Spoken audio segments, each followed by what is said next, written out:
What's up, everyone? I'm Matt Mrozik, and this is the next project on the bench. Just wrapped up the Venom, shipped them off yesterday, so my client should be getting them in a few days. Hopefully it arrives there in one piece. So that was a very challenging project. This one is pretty cool. So this is a Thing, custom quarter scale Thing, and this is by a group called, I'm not in this group, but this is from the group called Excelsior, and this is number 9 of 35. I'm not sure if they're all kits or if they do any pre-paints, but this is for a client I've done several pieces for, and so we're gonna get started on this today. So a few things I've already done. I've already washed all the pieces, so even though these come from the factory primed, I always put them in a bathtub, scrub them with a brush and like some Dawn liquid soap or a degreasing dish soap, just because factories are dirty. And even though it may look clean, I always give everything a bath. Also, another thing I did is when my client received this from the factory, this boot had broken in shipping. So in the packing, it was packed very well, but the boots were not glued to the legs, which they do that for building and painting purposes, which I appreciate. But it was rattling around in there, and it broke basically from here all the way down here up to there. So it took about 3 hours, 2.5 hours to fix it. It wasn't too bad. I basically glued the piece back in. You can see in here, I'm not sure if you can see here, there's a couple holes where I left some of the broken pieces out, and I'll tell you why I did that in a second. So I glued it on, sanded it down, did a little, very minor putty work. My initial gluing and filling it with the super glue almost got everything filled in. And I left these holes open because the resin's very thin here. It's a very thin wall of resin. So what I did is I took some 2-part resin, I poured it in that hole, and as it cured, I just kind of sloshed it around. So now I have a nice thick wall of resin right here. And these will get glued on in the end. So hopefully that won't break again. But let's put this guy together so you can see what he looks like. Base is pretty simple, just a rock base. And it only comes with one switch out. It's got 2 different heads. So there's that. Here are the legs. Goes together very well. Everything fits very nicely. Just like that. So the legs will get glued on. At the end. So those will get glued on, so it's one piece, and that way they don't rattle around in shipping. And then I'll probably leave the belt separate. The way they have this packed is that the legs and the upper torso are separate in the box. So you can't glue them together one piece and reship them in the original box, but that's okay because just the weight of the piece holds them together. There's that. Let's get some more light on them. Here are the 2 heads. So we got this guy kind of smirking. This is the one he's gritting his teeth and he's smoking a cigar. So you get him in some light here. So pretty good, pretty nice. The sculpt on this is very good, and this one he's just got a closed mouth. Really nice. The really tricky part on putting this guy together is the Dr. Doom cape. It's a little tricky. Okay, so next is his upper body, which is right here. And he's got some loose resin rattling around inside. So when they hollow cast these, sometimes resin will break loose on the inside, and that's why you hear rattling. It's a common thing for a hollow cast piece. You can still see the base is still a little wet, still drying. And the way this Dr. Doom fits in is the hood part comes in like this. It's got a nice magnet. Then the main part of the cape comes in back here. There's a nice peg. Let me get in front of the camera for a second. And once you get the angle just right, it goes in. There we go. It fits very well. Very nice fit. And then we got the emblems on his cape. This one goes here. It's a magnet. And then this one this is part of his cape too, right here in his fist. And then this comes in and kind of plugs underneath there. Very good fit. In his left hand, is Dr. Doom's mask all crumpled up. The one thing I don't like about this is that when you put his mask in, you don't see the face, but I get it because he like ripped it off, so now you're seeing the inside of Dr. Doom's mask. So I think maybe I would have taken some liberties and made it so that you see this part on when it's in his hand, but I kind of get why they did it. And it fits in there. There's a key, and it only fits in one way. You gotta just find the right way. Is that it? Yeah, that's it. So it fits in that way. So he's holding it. All you do is you see the inside of the mask. And then he's got the two heads. So the first one is the one with the cigar. And the cigar does have a magnet. And a nice magnet for the head. And there he is. Come down. So this will be the intro video and the first bit of painting. Very nice. And then his other head without the cigar. Got a nice magnet. So even though this is a quarter scale piece, he's not really huge because he's kind of hunkered down, so he's not really tall. And I guess Thing isn't very tall anyway in the comics. He's kind of a short guy. So height-wise on this piece, you're looking at right at 20.5 inches. Width-wise is from the hood to the outside of his knuckles about 23.5 inches. And then the depth from the front of the base to the back of the cape, that's your longest dimension. I'd say that's about 26 inches. So it doesn't take up a ton of space. The depth is kind of maybe a little constricting, but other than that, he doesn't take up a huge amount of space. But yeah, he looks really cool. Nice sculpt, nice fit on the kit. And so the first thing I'm going to paint today is I've got to paint Dr. Doom's hood before I can do any of the rock, because he's holding part of the hood is sculpted into his hand. So I think today I'm going to try to do the hood, this part, maybe the base. It's still wet from me washing it. If I can get the hood done and the base done and maybe the first colors on the boots today, that'd be a really good day. I don't think it's going to take me a whole lot of, this isn't like a week and a half long project. This is about a week long project for me, so I don't know, about 40 hours.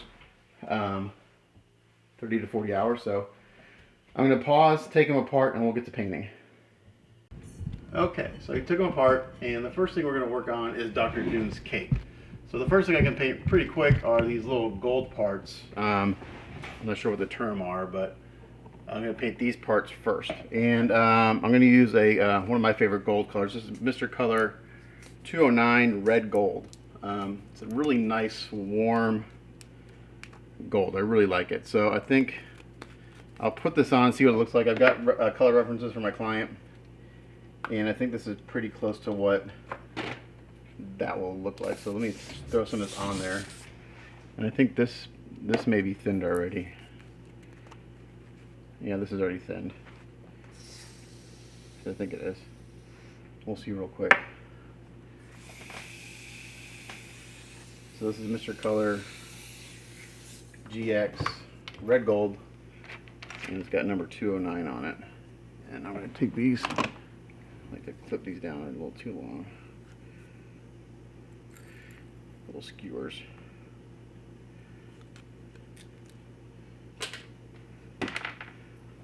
So let's see what this looks like. Luckily I got a little place I can attach my skewer to. And these have been washed, like I said, with a nice laundry soap. And this these GX paints cover very nicely.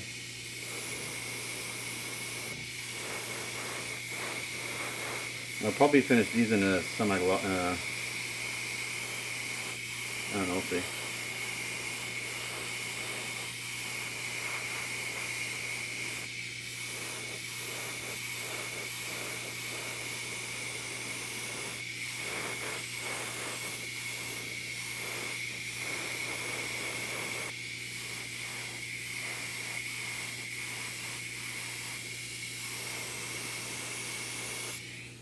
So that's what that color looks like. I'm going to pull up my color reference real quick.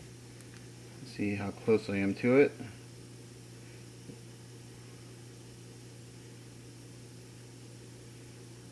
He sent me some color references from this particular thing and then another thing from a custom group. So, and he wants it to match. So the colors we're going to go for is to go with not Flame. What the hell is this guy's name? Anyway, my buddy Jason Fiedler. This is the prototype. My buddy Jason Fiedler painted the prototype. But I think he's getting this character and he wants the suit on him to match. So I contacted my buddy Jason. He gave me his color combos for this piece. So for the suit, we're going to go that way. And there's a couple other areas where we're changing it up a little bit. But that looks spot on to the color reference that he sent me. So we're going to go with that. So that looks really good. Put that to the side to dry just for a little bit, and we'll do this one.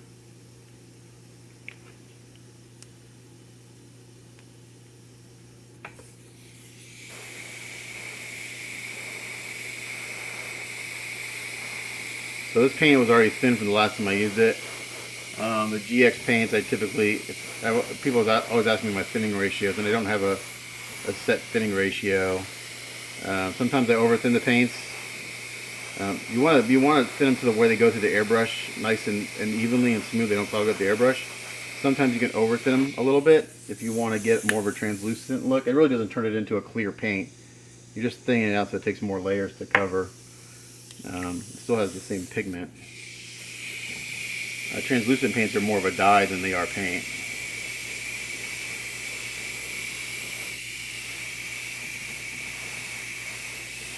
This is a little over thin, so it's going to take a little bit more to cover, but it covers pretty well. Usually you can get away with like one coat with the GX paints. They have a higher pigment content than normal Mr. Color paints. That's why I really like them. And they're continually expanding the colors that they offer in the GX lineup. Before you could only get red, white, blue, green, black, and then they start adding metallics and clear paints. So even though I have a crap load of Mr. Color paints, I typically use the GX paints and we'll mix up, colors I need. Now the one paint color I don't know, I need to check and see if I have a green. I don't know if I have a green. I'm going to have to go to the store. I'm going to base coat the cape in. I'm going to prime it with Dino Res green primer. I think I have some left over from the last Hulk set done. We'll see. I hope I do. So I'll just give me a nice. Maybe I can use less paint to paint it green. Alright. So it looks like I'm putting a lot of paint on here, but I'm not. It's just real thin layers.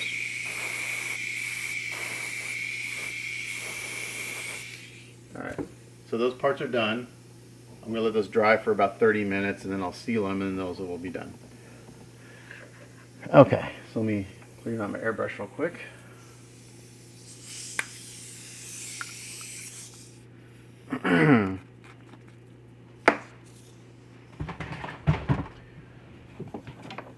See if I've got that green primer. I'll probably do the priming in the spray booth, just because I don't want to. I'm going to probably crank up the air pressure a little bit. I can prime the part that's in his fist out here. When I've got a lot of paint to do, I do it in the spray booth. If I do a little bit, I'll do it out here. So you guys can. It's easier for me to videotape out here than it is in the paint booth. That's why I like to try to do it out here as much as possible. I do get overspray a little bit everywhere. I kind of wish I had like an exhaust hood above me, like an oven hood that went outside. That'd be nice. Okay, that's cleaned out. Let me go see if I've got green primer. 1 second.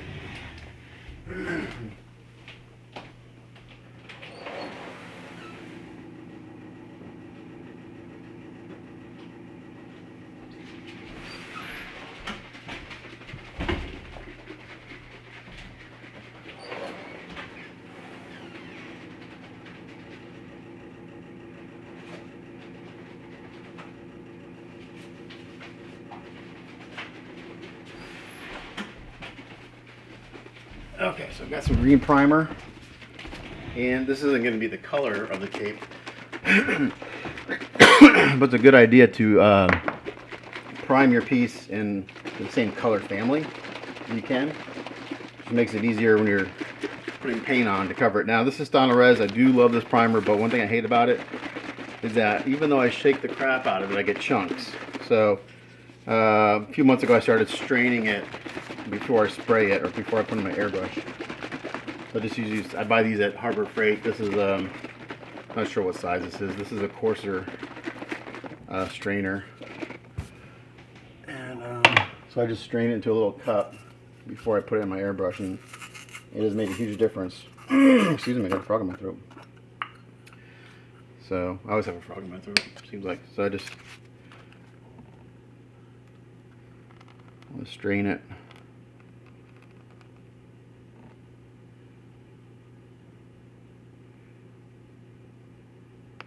And you'll see here in a minute why I do this.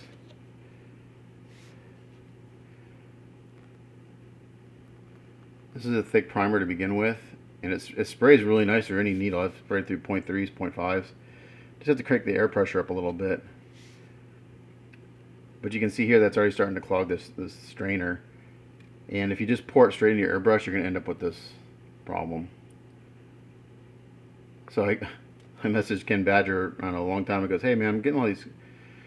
I love your primer, and he tends to give this to me for free every time I go to Warner. I try to buy it from him, he just gives it to me.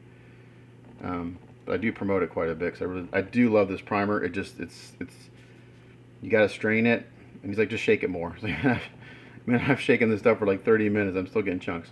That's the only downfall with it. And whatever I don't use out of this cup, I'll put it back in the bottle. So I'm just going to strain quite a bit because I got to cover this whole cape and the hood. But you can see here that the strainer's already, it's not one, no more is coming out because the strainer's clogged. So we're just going to put that in there. I'm going to put some of my airbrush. I'm going to prime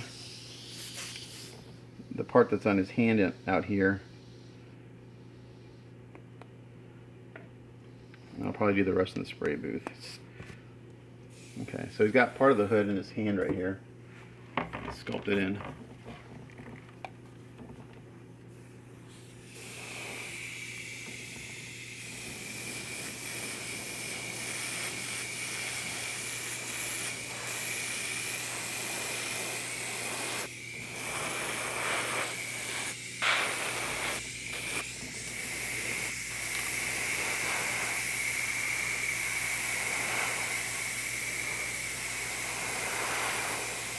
And this is simply just to tint.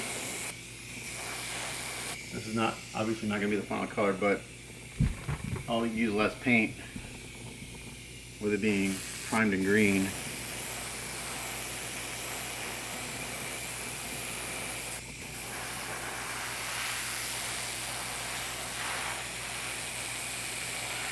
So I got to do the hood first, and it's got to dry. And I got to mask this part off before I do the stonework on his body. That's why I got to do the hood first. If I try to do like the hood, if I try to do the stonework, if I try to do this before I do the other parts of the hood, they wouldn't match. So I need to spray all the hood parts at the same time so they match.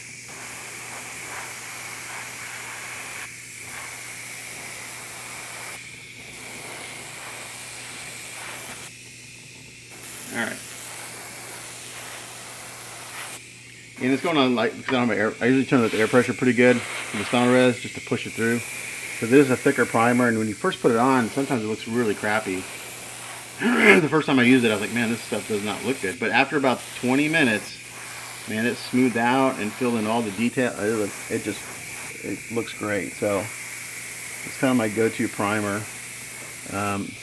Before I was using Krylon primer for a lot of stuff, and the only advantage is that it covers quickly, but if you ever need to sand it, it's like sanding rubber. It does not sand well. This actually sands really well, so I actually use this kind of sometimes as a filler primer for little scratches and stuff after I've done some prep work. So that's what that's going to look like on the other pieces. So I'm going to go in the spray booth, spray those, And once this dries, I'll see if I've got paint. Otherwise, I have to go to the store. Okay, so I got the green primer sprayed on the cape, and this piece is really challenging here because there's so many undercuts and everything. I would be really curious to see what this mold looked like, because this is crazy. Like, there's so many undercuts and stuff in here. You basically put the airbrush in there, pull the trigger back as far as it goes, and hopefully you get paint in that spot. So it looks good. So I had to go to the hobby store, and I got a couple colors to work with here to put the green on. I think this Mr. Color GX number 6 green is gonna do it for the main color. And I'm having a real hard time getting Mr. Color paints locally. My hobby town carries them, but they're having a hard time getting them. So I just like those for this type of work. They blend easier. I can get the colors I want. And for shadowing, I picked up some smoke. It doesn't say clear on here, but it's actually a clear color. So 101 smoke. And I also got a little bit of this number 121 dark green. So what it may do is mix a little bit of this dark green with the smoke for the shadow. Sorry, I got a lot of something in my throat today. I don't know what's going on. Lots of frogs. So let's mix up some of this Mr. Color green. I gotta get a paper cup for that.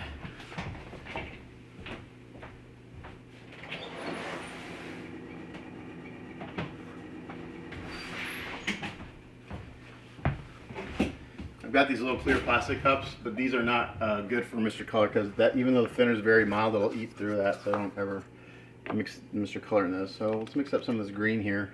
I think this is like the pretty spot on color for what I want. So again, I don't really have a mixing ratio. I'll probably end up using this whole bottle. So I'm gonna mix up this whole bottle. When I mix up a bottle, what I do is I dump out the paint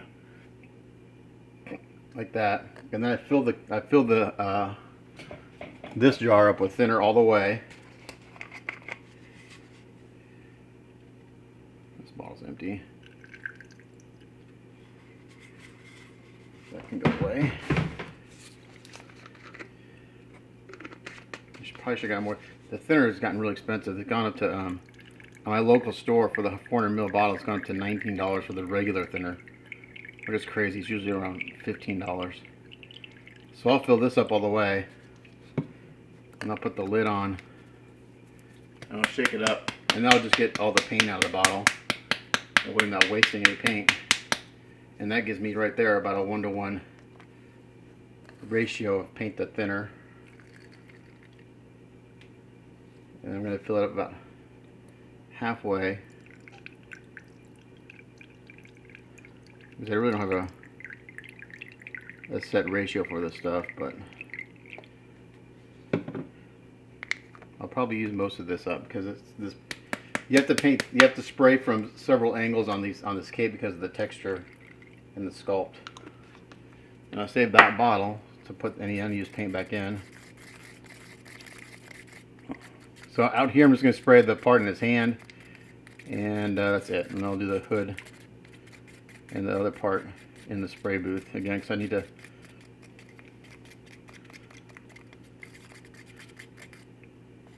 kind of put it on. Alright, so let's get this and this.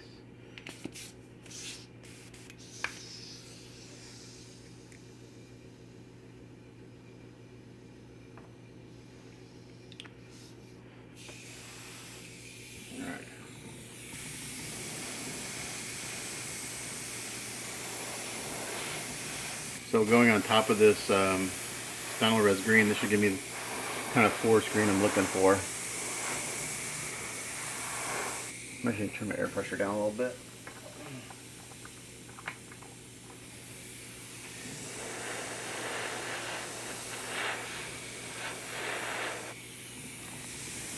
And having a green base coat of primer means I can use less paint.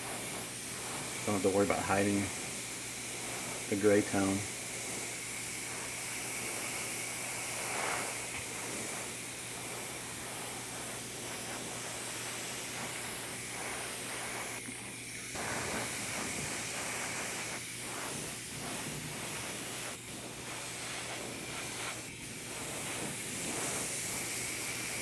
I'm just put this on real light. I don't need to put a ton on because I got that primer on here.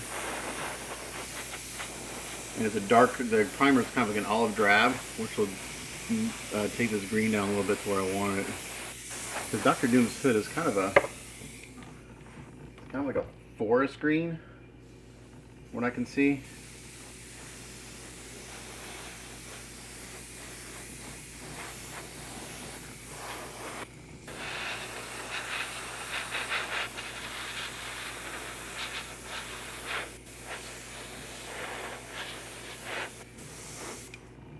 And I'm going to pull up my reference real quick and see how close. That's going to dry down a little bit, but that'll give me an idea.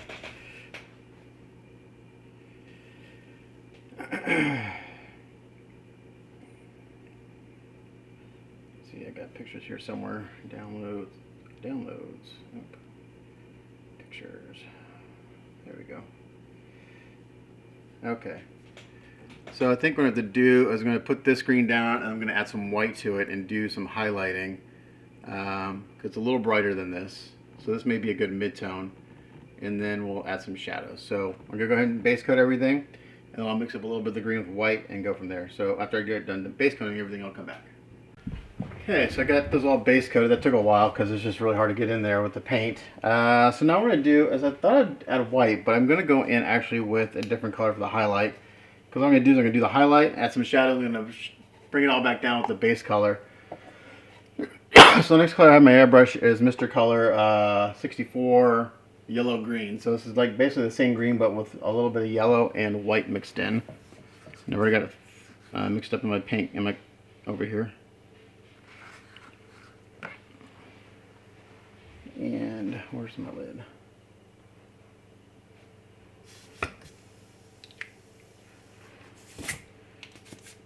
And this I'm gonna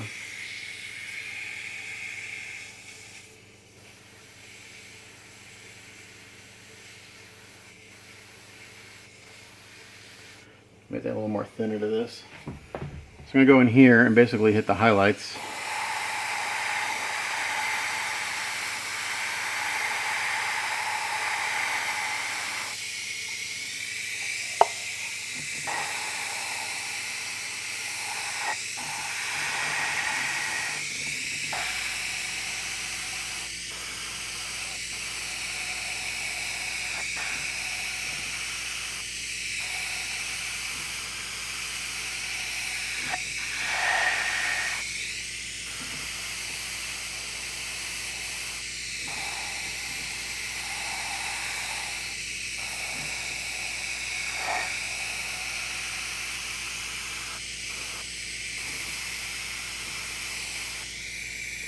Like this. It's gonna look a little weird until I go back and mist on the base coat again.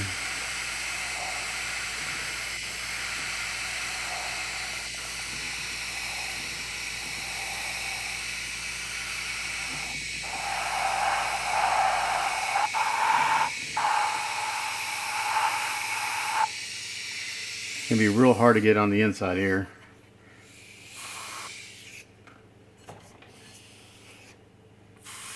I'm gonna do my best.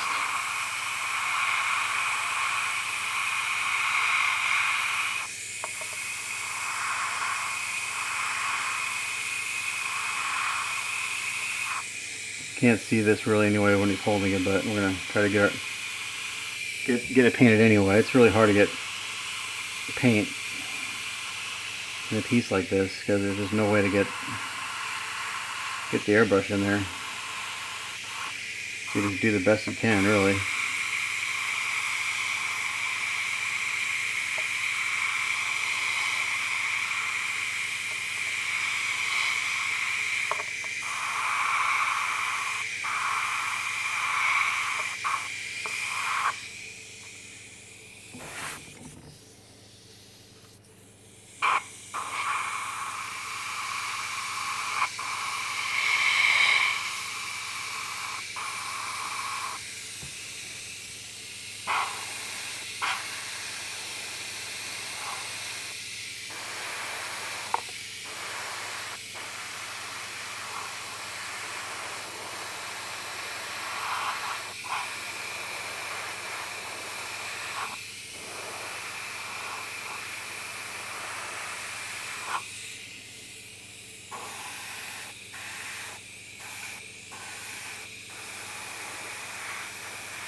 So I'll do this hood part on camera, and then I'll do the rest off camera.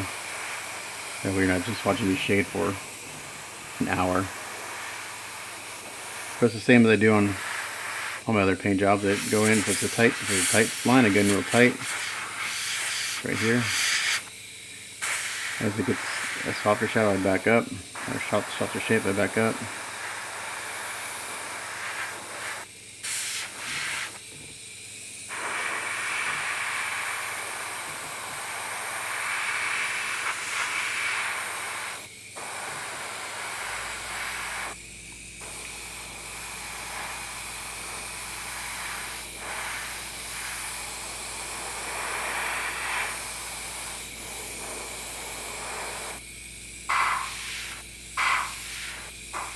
So this starts out pretty tight and then it gets wider up here, so I back up and get closer. So you control the shape of your highlighter shadow.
Again, constantly turning this in the light to see all the different shapes, because it's hard to see sometimes some of the sculpt. So you're constantly turning it in the light to see the different folds and everything. I didn't even see that little shape right there until I turned it.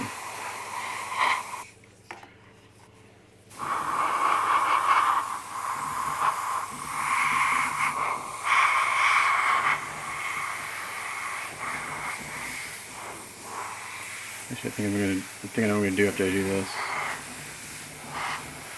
I think I know what I gotta do. Constantly thinking what the steps I need to take to get the color I want, and I think after I do this and I add some shadows, I've got a clear green that will, I used to just shift the color, because again, this base green isn't exactly what I was going for. It's a little too, it's hard to describe. It's a little too dark, I think. I don't know. Not quite the right shade of green, I don't think.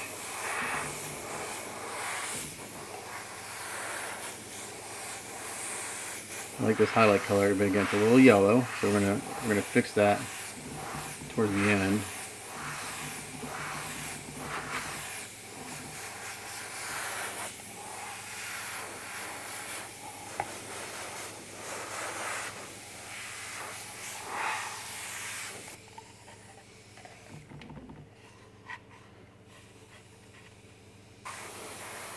Okay, so that's kind of what that looks like. I'll do the other parts and then come back. Alright, so I got all the highlights done. Now what I've done is I've taken that base color and I mixed in some of this smoke, number 101 smoke, and I kind of got this dark green. I'm going to do this for shadows. So I'm going to do the hood here. And this will be pretty light. I don't want to...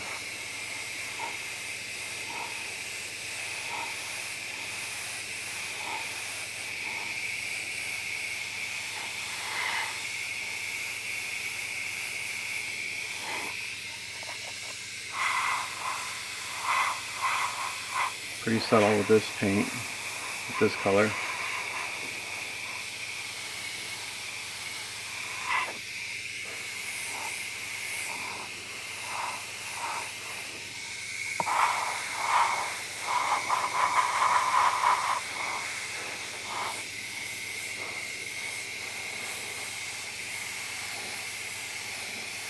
Back off a little bit.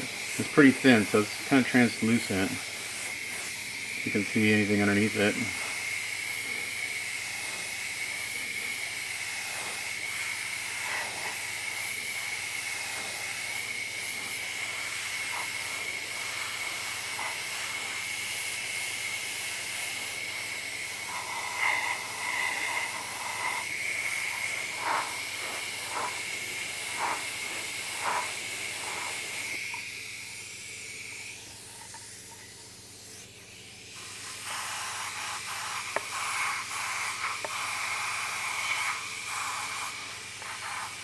I'm going to do my best to get in here.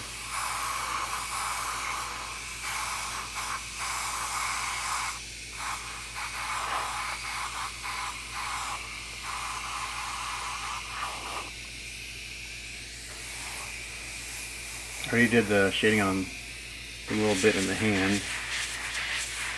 Not much to do there.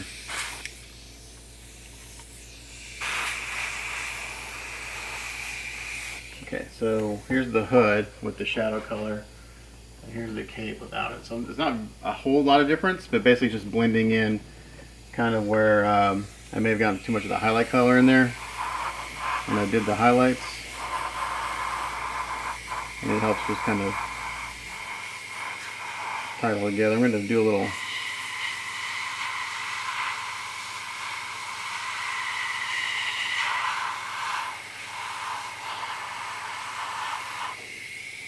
shadow on this, I think.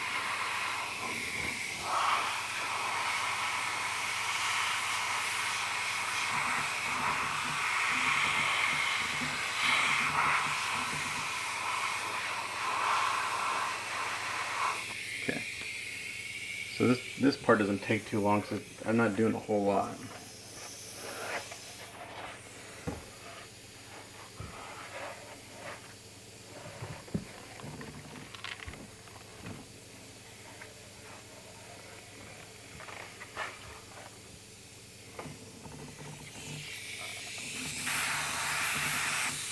I'm really just trying to get this in the deepest shadows.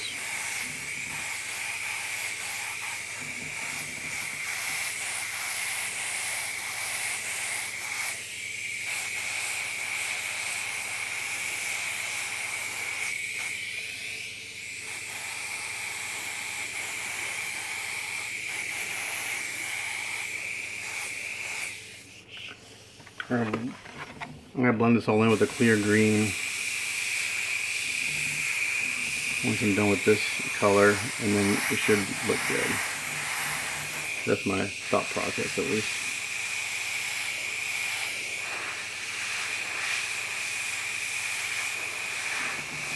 The clear green is just going to shift everything a little bit.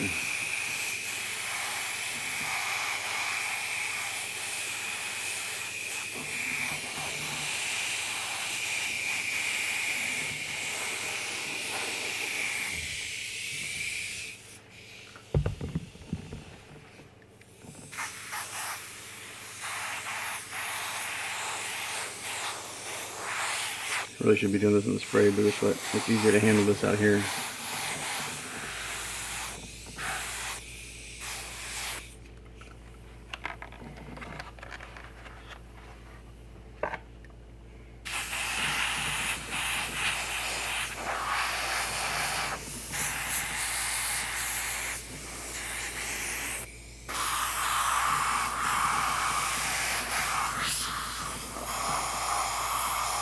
Again, in this area, I'm just going to hose some paint in there and hopefully I get everything.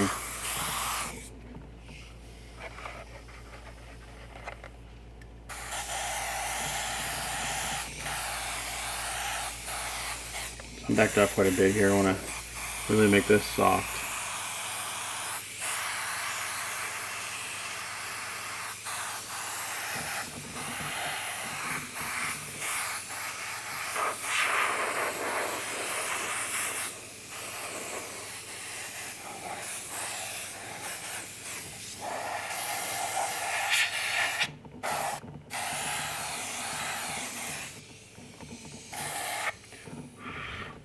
This creates a lot of overspray in my work area, unfortunately.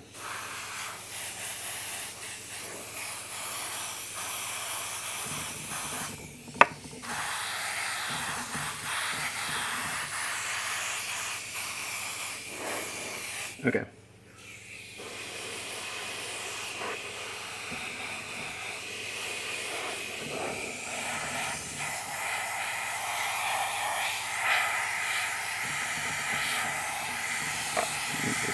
Pretty hard back there. Part of the cape you really see when he's holding is this top part.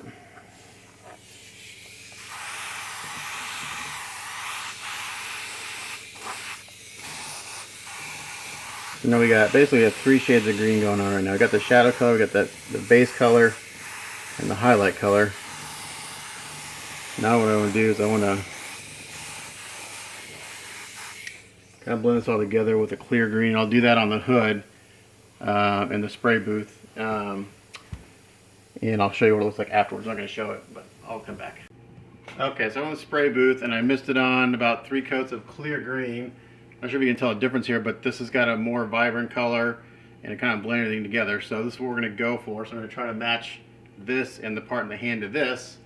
And then the last little step is I will go back and we'll just some clear smoke by itself and hit some of the shadows. And I think we'll have it. So now I got to match this on the other parts. So once I'm done that, I'll come back. Okay, so last step before we seal this all up, I'm going to add a little more shadows with just the clear smoke by itself.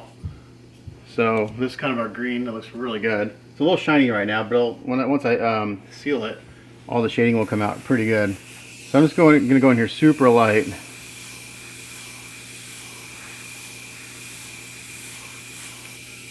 And that's a little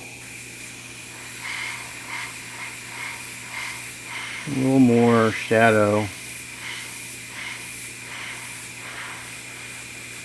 to a couple areas.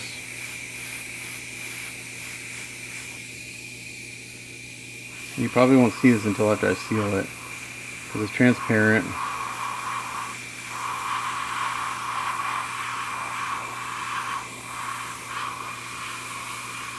I hit this trim a little bit.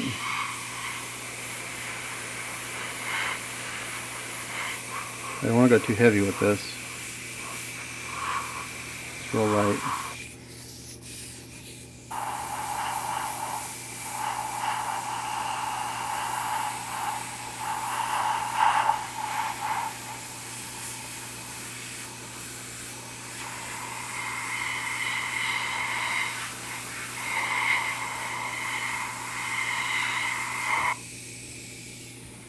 Get this in the middle so maybe I'm in focus. I bet half my videos are out of focus. I'm just going in here real light.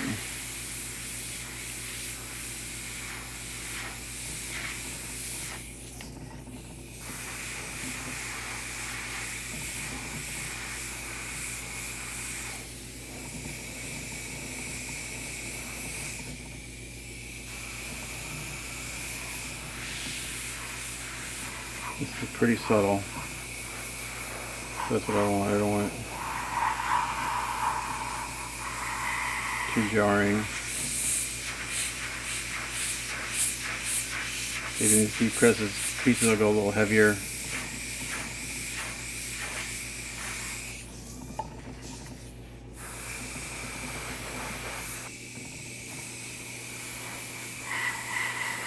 Looks really good.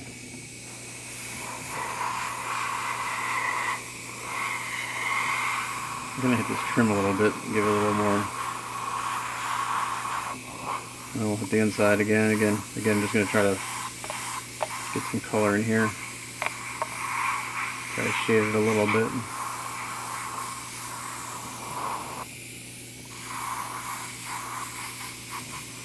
So once I seal this, you'll be able to see everything much better. It's a bit shiny, it's hard to see the shading that well, but so that's kind of the look we're going to go for. I'm going to go seal this, we'll come back and look at it, and then we'll look at the rest of it. Okay, so a couple of things I did earlier while I was waiting for stuff to dry is I base coated the belt in a satin black, and we're going to hit this with a metallic color. So again, I'm using this what's his name? I keep on saying his name's Flame, but that's not it. I'm an idiot with these things. Let's see. What's his name? Everyone's watching. The people are watching like this guy's an idiot. He has no clue what he's talking about. Oh, what's his name?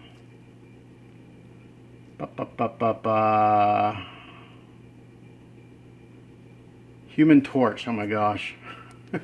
Human Torch. Shows you how stupid I am. We're using this Human Torch as a go by. Let's see. Let me get back to my pictures. So my cape's looking pretty close to that. I'm digging it. Yeah. So this drawing, I just sealed it.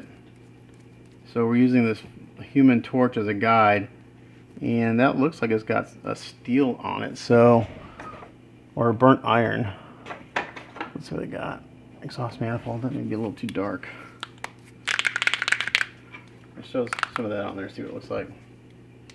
So I just hit this with a rattle can earlier, and then later I'll mask off the emblem and paint that. So this is a Vallejo metal color exhaust manifold. Let's see what this looks like. And this is just Krylon satin rattle can black. It dries real nice. You put it on wet and it dries real nice to a real nice satin finish. This looks to be about right. Maybe a little dark. So I'm going to go ahead and put this on.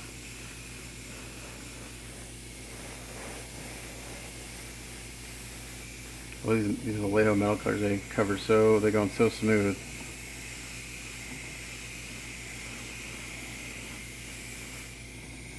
And this emblem will get painted. These emblems will take a long time because it's outlined in black, the background's white, and the number 4 is a baby blue. So it's going to take, those emblems will take, I'll have to do them over a couple days. So I'll have to paint them white first. We'll mask them off, paint it white. There's several steps to it. And they're on the boots too, so. But we'll do those towards the end. I guess I'm going to paint the whole thing.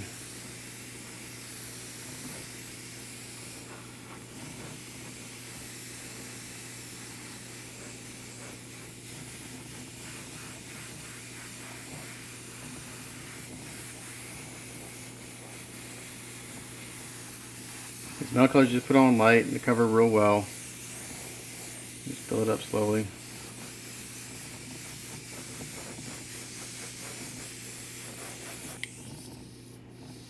The one thing I wish, there's like 12 colors in the metal color lineup, and unfortunately there's 12 colors, but like 8 of them look they're so damn close in tone, it's crazy.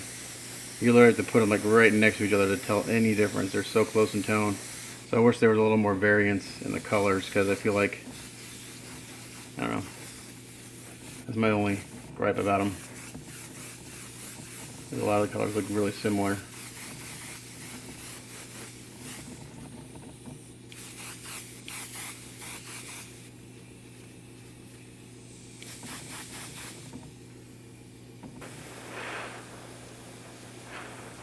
Get some dirt coming out of the brush. Okay. So that actually looks pretty good. May brighten it up just a little bit. The next color up from that,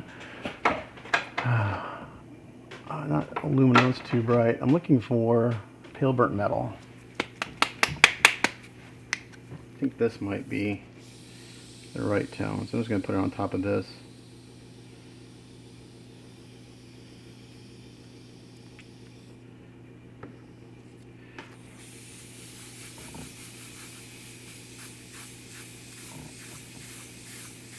Yeah, that's it right there.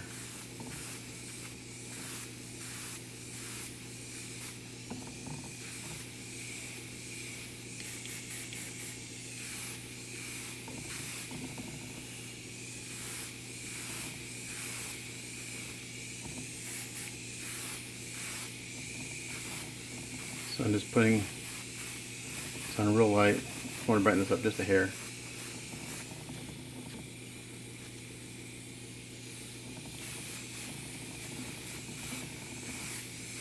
And it looks like the piping around the belt will get painted black.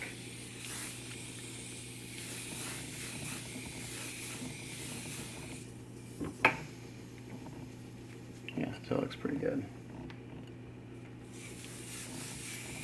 I like this pale burnt metal. It's one of my favorite colors. It's a nice, kind of warm, it's not quite silver, not quite aluminum. I don't know. I like it. Got a little bit of yellow in it, I think. It's just a little warm.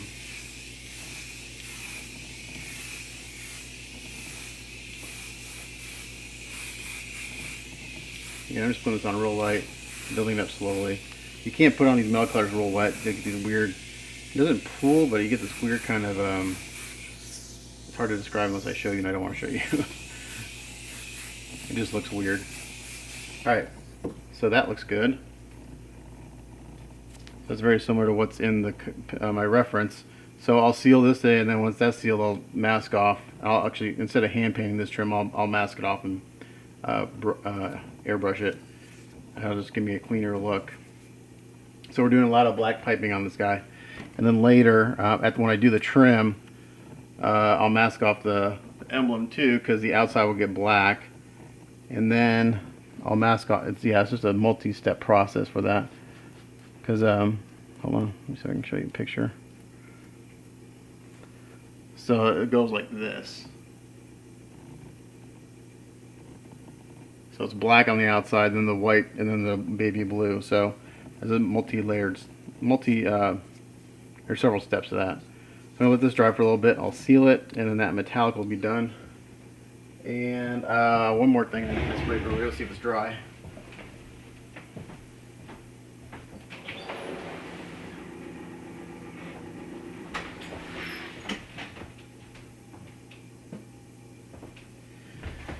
This may not be dry enough yet. I base coated the Dr. Doom helmet in Krylon gloss black, and I put it on pretty wet.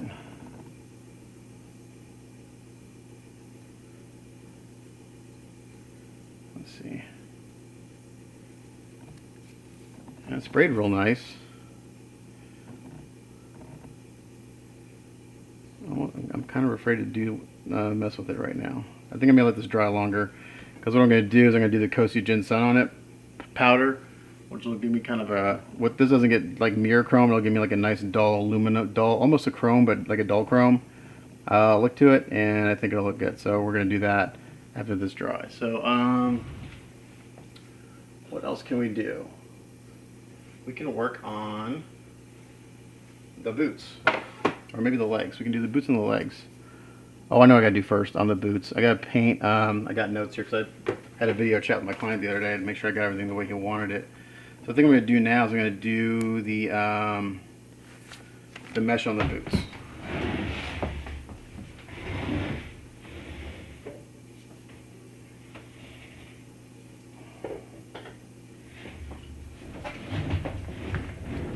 So he wants this mesh right here to match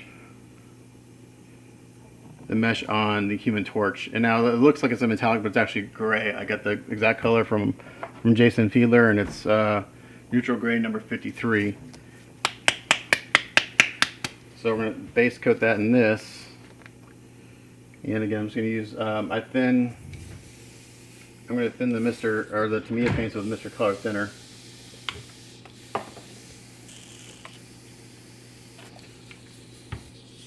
I'll clean out my airbrush real quick.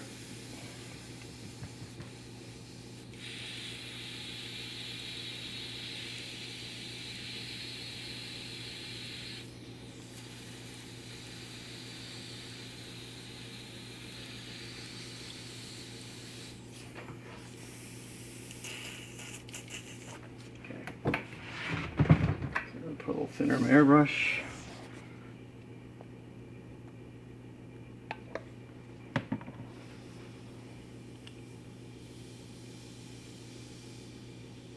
Paint. I usually don't like mixing paints in my airbrush, but I'm running out of little paper cups. I just put some paint and thinner in my airbrush and pull them back on the trigger and forcing air through it and it'll mix up the paint. I don't think it ever gets mixed quite enough that way, but I'm only painting a small area. Okay, so I'm going to do this mesh area here.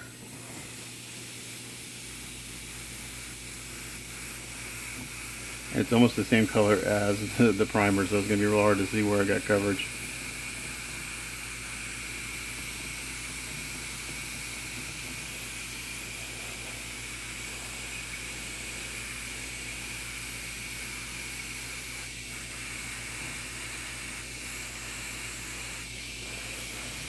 Actually, this is the exact same color as the primer. How funny. Because it's drying and I can't tell the difference.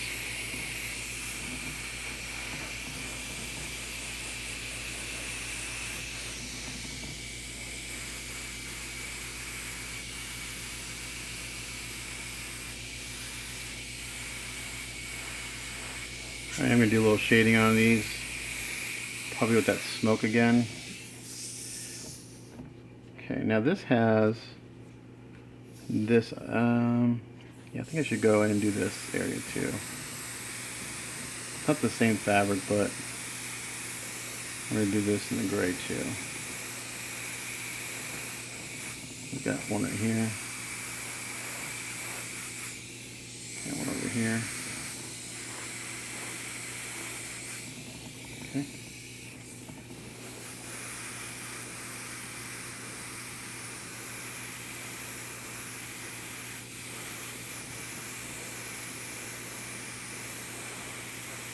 Make sure I've got good coverage since I can't tell. I'm actually looking at the reflection of the paint rather than the coverage because I can't, the color's so damn close to the primer you really can't tell what's going on. Okay, so that looks pretty good.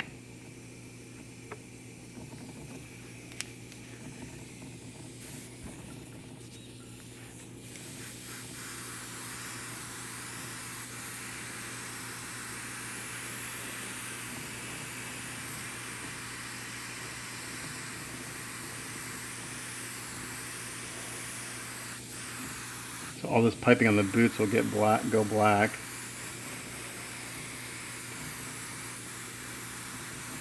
I need you to do this part first. Get it shaded and I'll let it dry for a while. And then I can, I think I'm going to do what John Allred does. He goes in, it makes sense. It's kind of like when you paint a house, you do you cut in first and then go do the main areas. I've always kind of done it the opposite way. For like areas I would mask off this whole area, then paint the trim and then touch it up. But if you cut it in first, then you've kind of already done your touch-ups. So that kind of makes sense. I think I'm going to do that on this guy.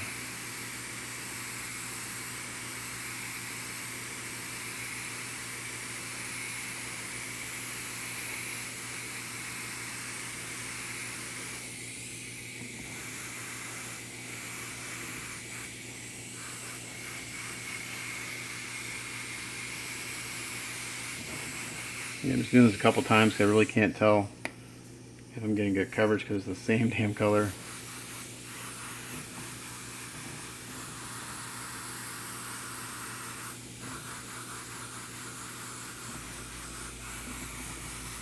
I'm going to send Jason a message because his pictures look like there's blue in this gray area. So I'm wondering what he did for that. So I got those base coat. I'm going to send Jason a message and see if I can get, because if you look at his pictures, this gray, what he's telling me is gray, looks blue. It's got like a blue tint to it. So I'm going to see what he did for shadows. And then if I can get this painted and that kind of dry, I can do, I don't know, we'll think what I want to do next. If I want to just work on the base or continue working on the boots, so I'll come back. Alright, while I wait to hear back from Jason on the gray, so this is the cape. And it looks really, really good. So I'm happy with this. I'll send pictures of this to my client, make sure he's cool with it, but I think he's going to like it. So, yeah, it looks good. So I just sealed these a little while ago. They got to dry some more, but you know, you can, the Krylon stuff you can kind of handle pretty closely after it's done. So I'm going to go ahead and just hang it back up to dry. Really good for about an hour or two. Then put it to the side. So I think the cape's done. I went and sealed these earlier with just a satin finish. So these got a little bit of sheen to them. And I'll just pop one on there soon. So looks good. So I'm going to send him a picture of this and see what he says. But I think he's going to like it. It looks good. So I'll come back in a little bit and we'll decide what we do next. Okay, well I heard back from Jason. The reason I see blue is because he sprayed the base coat of blue on the Human Torch and then did the gray. So that's why I'm seeing blue, because it's like, I think I sprayed the blue first and then did the gray. That's why you're seeing blue. It's like, that would do it. So we're going to mix up this blue. Now he gave me the colors he used. He didn't know his ratios, but basically on the Human Torch he used Tamiya XF8 blue. And well, actually it was a different number, but it was a gloss blue, and they didn't have, my store didn't have gloss, so I just used and I prefer flat anyway. Blue and medium blue. So I really didn't know his ratios, but he told me that he base coated he used a this color with a little bit of the lighter blue first for the base coat, and then he just added a couple drops of white for a highlight and a couple drops of black for a shadow. So that's what we're going to do. So I'm going to get this blue in here first.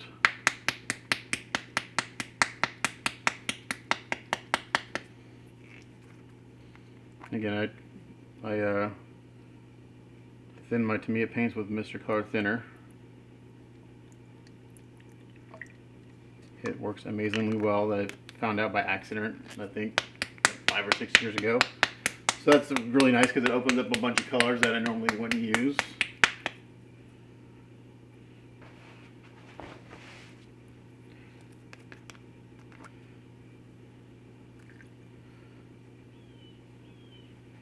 Okay, so there's that. And this sent me a picture. It has 3 tones, so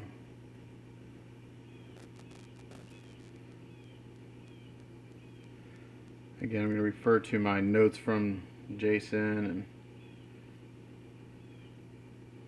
okay, so here's his base blue, and then he did the highlight blue and the shade blue. So I'm going to probably do like a 2-to-1 on the base blue. Just kind of guesstimate here. It's not going to match perfectly because I don't have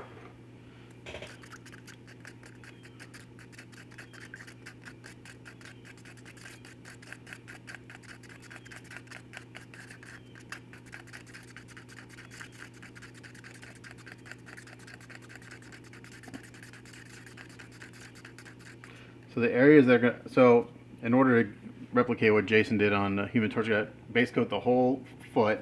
I'll base coat the legs because that's going to go the same color, blue, and I'll do this in the spray booth because it's a lot of area to cover. And I don't want to spray that much out here in the open.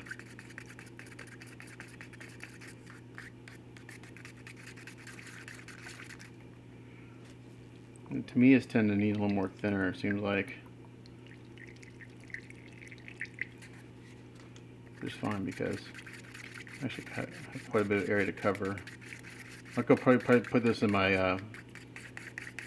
I want an HPTH air paintbrush or airbrush, the trigger one. I got some big areas to cover. So I'm going to base coat the boots and the legs and we'll come back. Okay, so I sprayed that base blue. I mixed up this kind of highlight of white, this highlight blue here.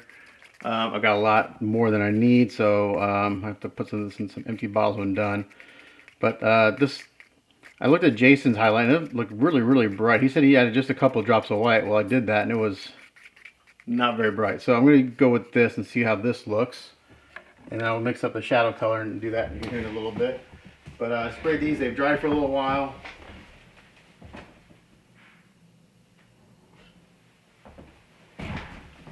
And what I'm going to do is I'm basically going to shade the whole boot, even though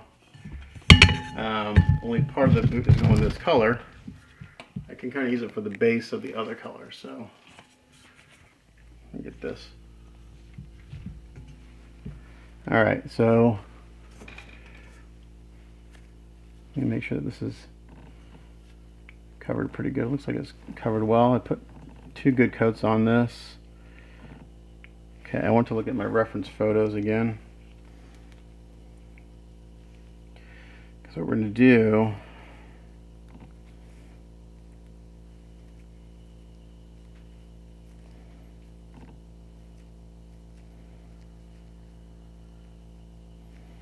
so if you look at the proto paint, this part of the boot is black and that's black. So what we're doing is we're going to do this part right here, this blue, along with the legs. This part right here is going to go like a really dark blue. And then I need to find out if he wants blue piping or black piping. I thought we decided on black piping. This proto painter, this paint is not very good. The delineation is not very good between the colors.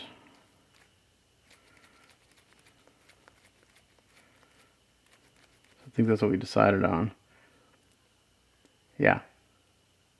So maybe I should do the legs first. Let's do the legs first. Let me put this back over on the base.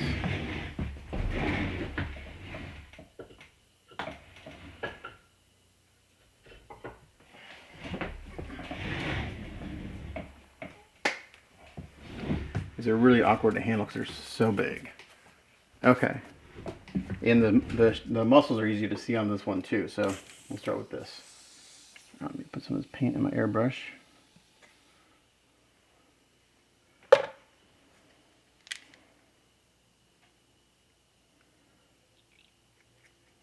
Guess I got way more of this than I need. I did go back to the hobby store in case I need to mix up the base coat. I ran out of paint in case I need to mix up the base coat again and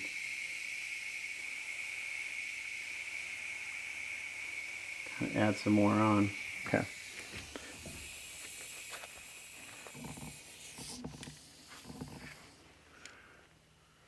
So we're going to start.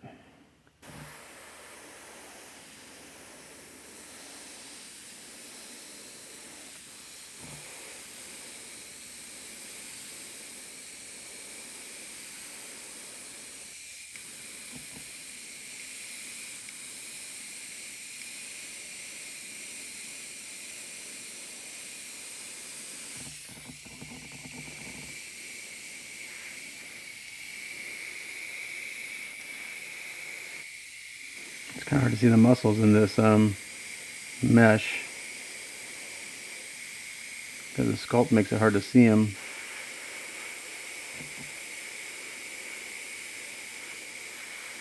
But they're there.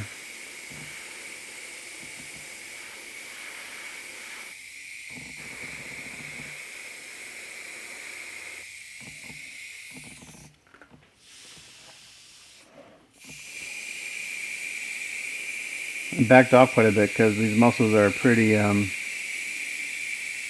they're big.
So I'm just going to go in here and do all this highlighting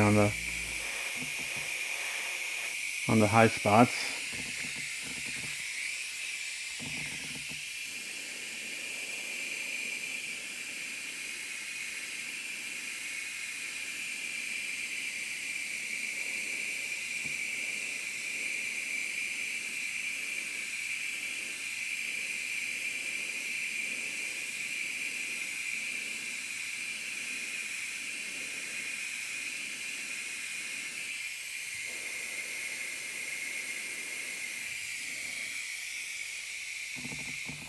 Exposure's just a little bright. Let me bring it down some. There you go. That's closer to what I'm seeing.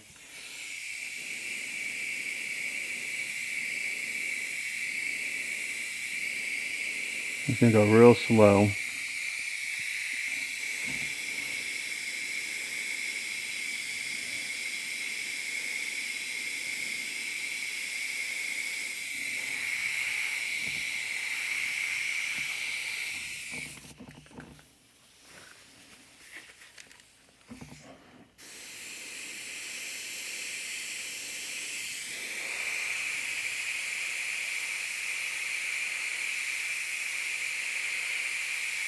Some wrinkles right here.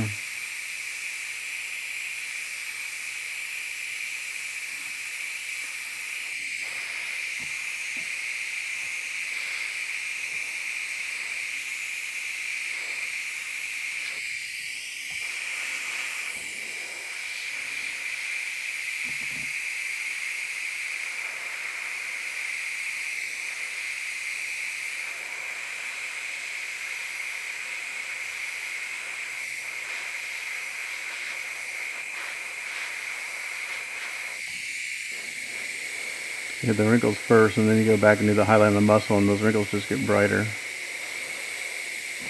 That's why I do it that way.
So I think you get the idea. I'm going to go around and do the highlighting, and then we'll come back and look at it.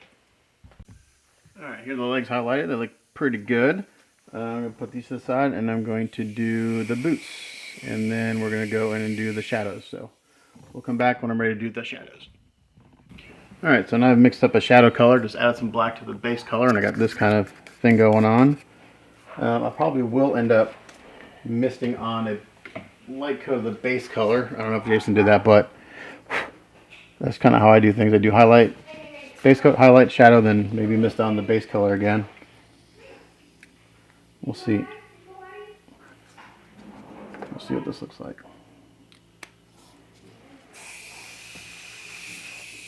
Alright, let's get this off of here. Alright, so we're going to go in and hit the shadows a little bit.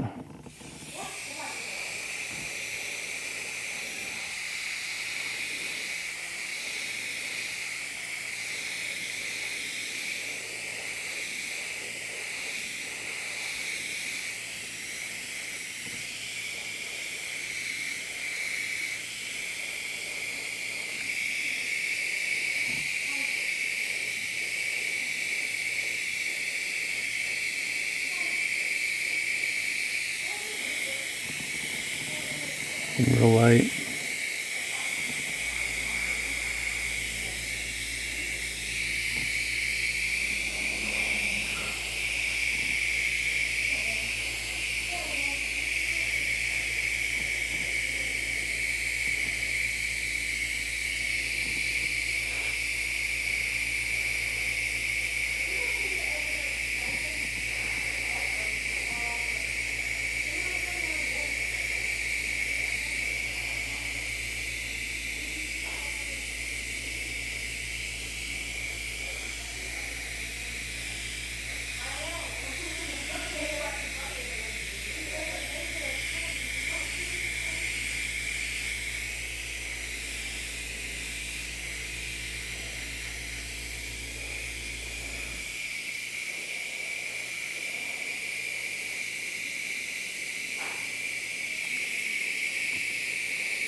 Showing up, that's looking pretty good.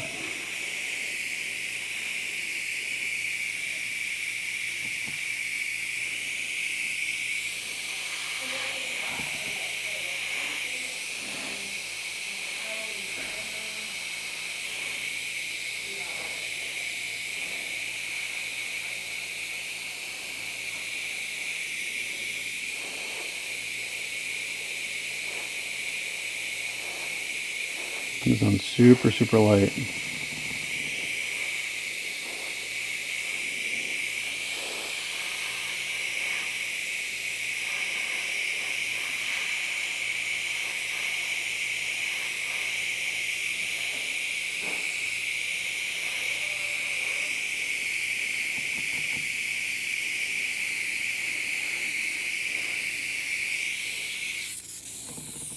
So I'll do this the right side and then show you the difference between the right side and the left side, and then I'll do the rest off camera.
I like to do a pretty good shadow right around this edge here where the plugs into the boot.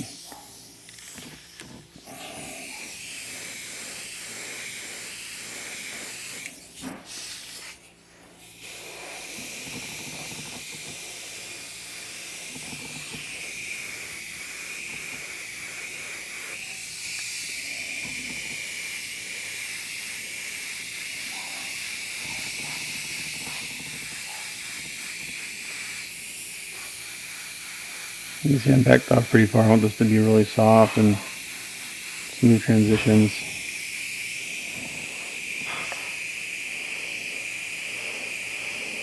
I am going to mist on a very light coat of the base color, I think. The highlight's maybe a little too bright. So I just thin the paint down. I can make it work. Okay. So left on the right side's got the shadows, the right side doesn't. Not sure if you can tell on the camera, but I can. So I'm going to do the rest and then we'll come back. Okay, so now what I'm doing is I'm going through and I've taken the base color and I've over thinned it quite a bit. I'm just misting it on here, kind of blend this all together a little bit, and then I think we'll be there. So on the boots, the only part that really needs to go this color that I'm spraying right now are these little stripes right here. But I'm doing everything because when I mask off the gray and paint the gray, it'll have that blue undertone that I saw in Jason's piece. So again, we're trying to match what Jason did, and we'll get close. But again, you'll never, without having the piece right here in front of me, it'll be really hard to like match it exactly. But so I'm just using the base tone again. I think my highlights were a little too bright. I think the shadow color was good, so this will bring it all together a little bit.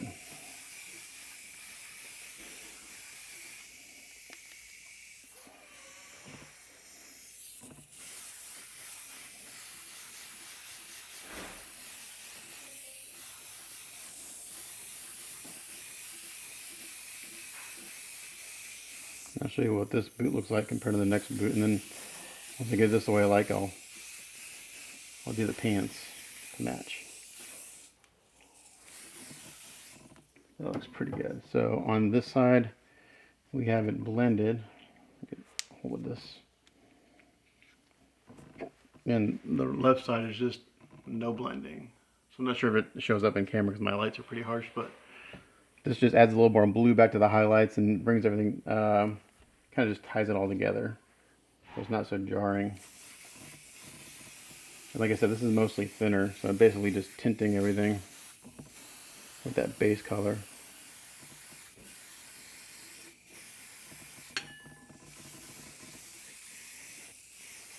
But the shading is looking really good. I'm happy with it.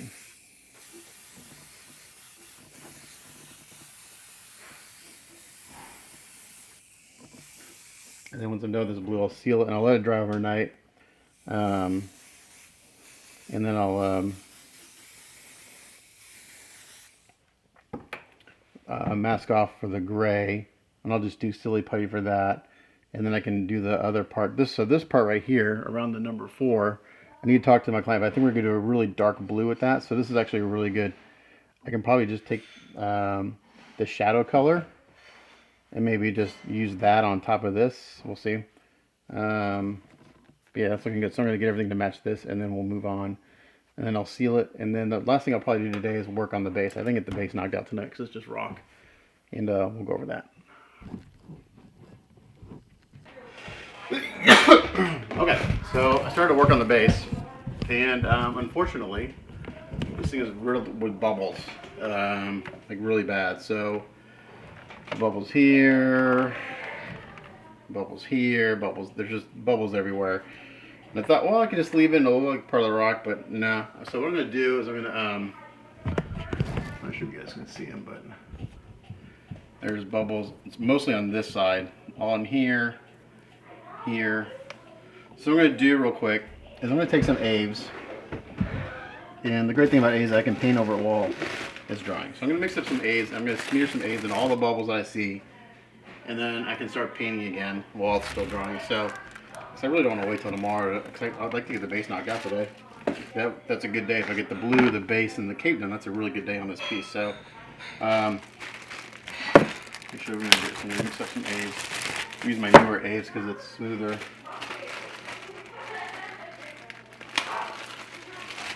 And I've got these little bags because I dropped them and one of the lids cracked. And I think the reason my other Aves, I think it just got dried out over time. So I'm going to mix up, I don't think I need a lot. These holes are small. These bubbles are small, there's a lot of them. So I'm going to mix up. Not much for that side. And then I just kind of guesstimate. Look at them next to me. And that looks pretty good. So let's put this away.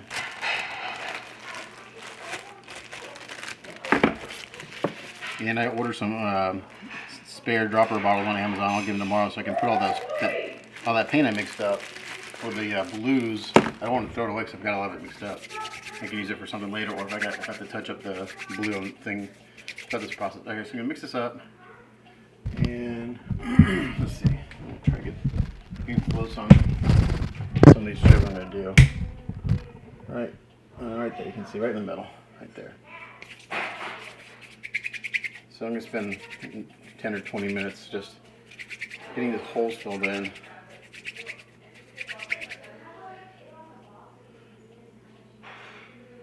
And I'm going to just use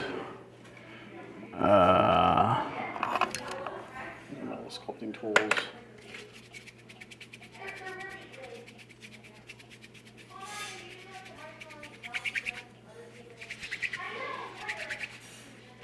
Sorry about the noise, we just got done eating dinner and the kids are cleaning the kitchen, so it's really loud, as usual.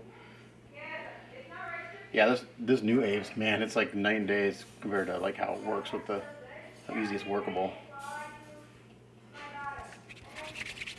Okay, so I'm just gonna basically go around and do this.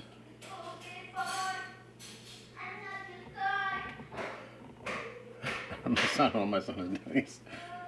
He's singing downstairs. It's funny. So we're just gonna go there. We're gonna do this. We're gonna go around and smear it in all these holes, as many as I see, and then I'll go back and I'll this color you see here is it's called dirt, and I was just kind of misting it on everywhere. So I'm gonna go through, smear, put some filler in as many bubbles as I can find, and then I'll just kind of hit a real light coat again of dirt, and we'll go from there. Okay, so I went around and filled a crap load of bubbles. There's still some in there, but there's a ton. But I got the majority of them, so it looks pretty good. So I've dusted on some more of that dirt color. I'm going to dust on a couple other colors, and I'm going to seal it, and then I'm going to go and give it a wash, and then we'll do some dry brushing, and then some pastel work, and all that same stuff. So yeah, one thing my client's like, I don't want all one color. Like, no, we're going to do different colors, but we're going to start with, again, I work my way, kind of got to go dark to light, back to dark to light, back and forth. So right now I'm just working on the undertones. So we're just gonna, I put some, what is this? This is medium rust. Again, I'm just gonna, this is rock, but we're gonna give it some other tones. Just going to dust this on sporadically.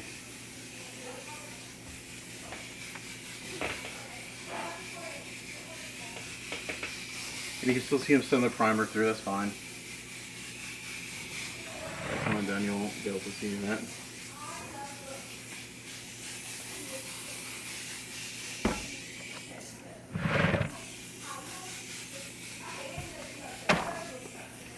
This thing's a weird shape, so it's hard to, I gotta find a spot where I can spin it around my workbench without hitting anything. Okay, right there.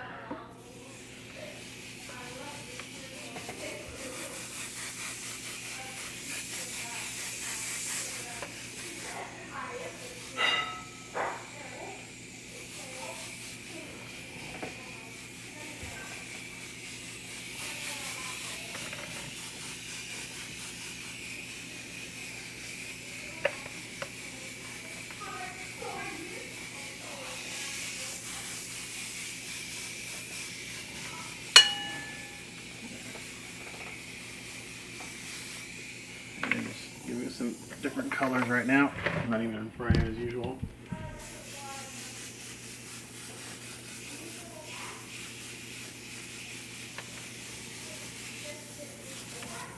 Okay, that's medium rust and dirt. Okay, I'm going to leave that as is. I'm going to go seal this, and then I'm going to do a wash on it. Get down all the nooks and crannies and stuff. So I'll seal it and we'll come back.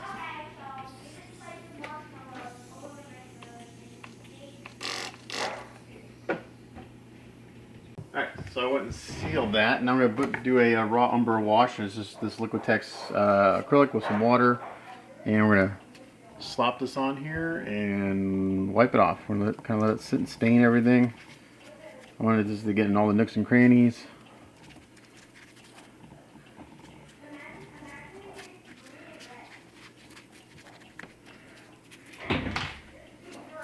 Start from the top and let it drip down.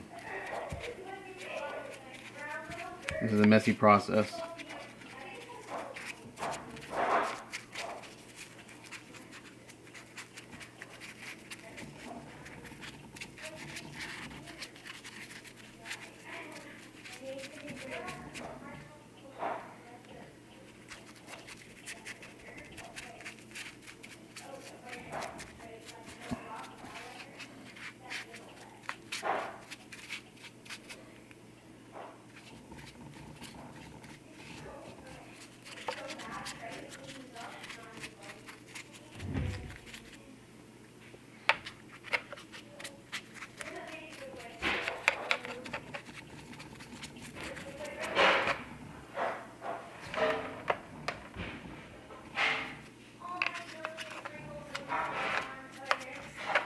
We're going to do this, and then we'll come back when I start wiping it off. Okay, so now I'm going to take just a rag. That took about 10 minutes, and I'm going to start just kind of blotting the excess off. And sorry, my kids are being crazy downstairs, so you get to listen to them be weird and crazy.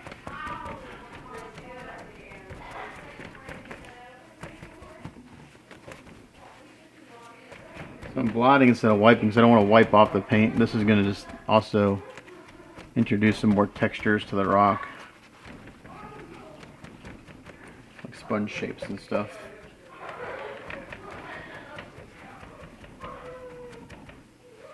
This is the spot I missed. I can go back in and kind of wipe it again.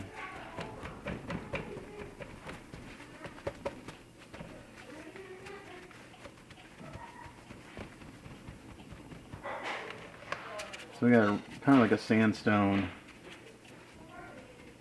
look right now. It's dripping all over my floor, which is fine because I've got laminate floors upstairs. Every once in a while I just take some lacquer thinner on a rag and wipe them off from all the paint stuff that gets on. So I'm going to continue doing this, blotting this off, and then we're going to let it dry. It'll take a little while to dry because there's a lot of water on here. And then we'll seal it again and go from there. Okay, still noisy in the background, sorry about that, but my kids are cleaning the kitchen. So what I'm going to do now is one thing my clients specifically says they don't want this all one color. So what I'm going to do is I'm going to pick out this rock, these rocks. Basically all the rocks are kind of jutting up, and I'm going to do another wash on them, a darker wash, which will shift their color. And we're going with a Starship wash from MIG. This is kind of like a dark brown green wash. It's an enamel. So I'm going to pour a little bit into a cup here. And I'm going to put it on, not with such a big brush. I'm going to pinpoint this a little bit more, so I'm going to use a smaller brush.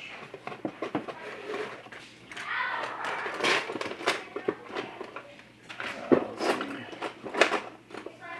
This is perfectly, so I'll use just one of these guys. Cheapy brush. And I guess I can use the same rag. So this is kind of what I'm thinking. So like this rock right here in front, because right now it's all you can't. There's no delineation between these stones. So I'm gonna come in here and put this on.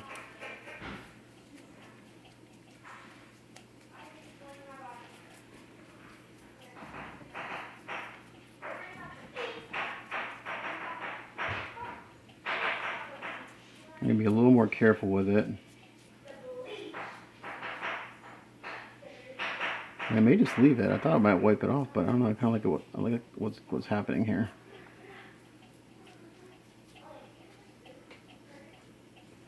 As long as I move it around, I don't want it to pool really in any areas. I want it to get in all the little details.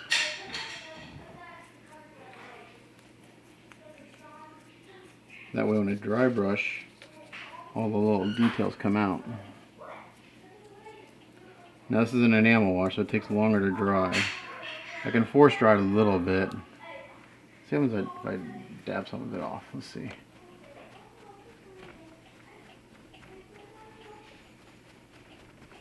Yeah, I'm kind of like a mat. So we'll dab some of it off.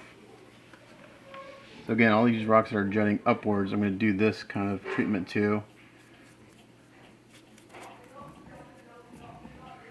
And I'll give them another tone compared to the kind of flat rocks.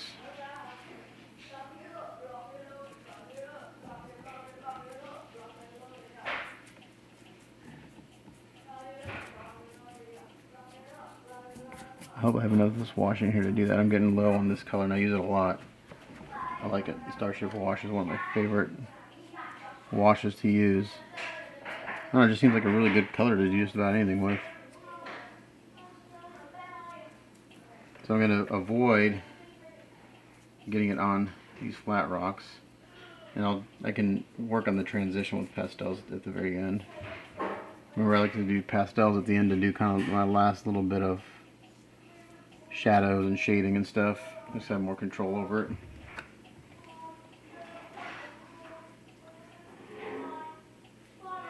The nice thing about an enamel wash over like the water washes is that it doesn't beat up on a surface if it's not completely flat. To do those acrylic washes, you really need a really flat surface, otherwise, or don't have a whole lot of water mixed in, because it'll just beat up. The surface tension. Since enamel's technically a solvent-based paint, it sticks, but that's why it takes longer to dry, and it's also sticky.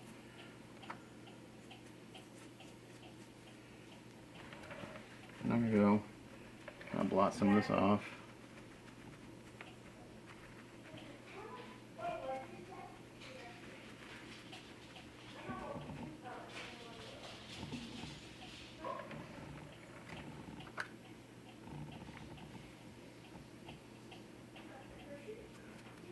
This rock has like a undercut right here. Gotta get into. You guys do the kitchen? The kids are supposed to be cleaning up the kitchen from dinner. Okay, so I think you get the idea there. So I'm gonna do that to all these other rocks that are kind of jutting up, and then we'll seal it again.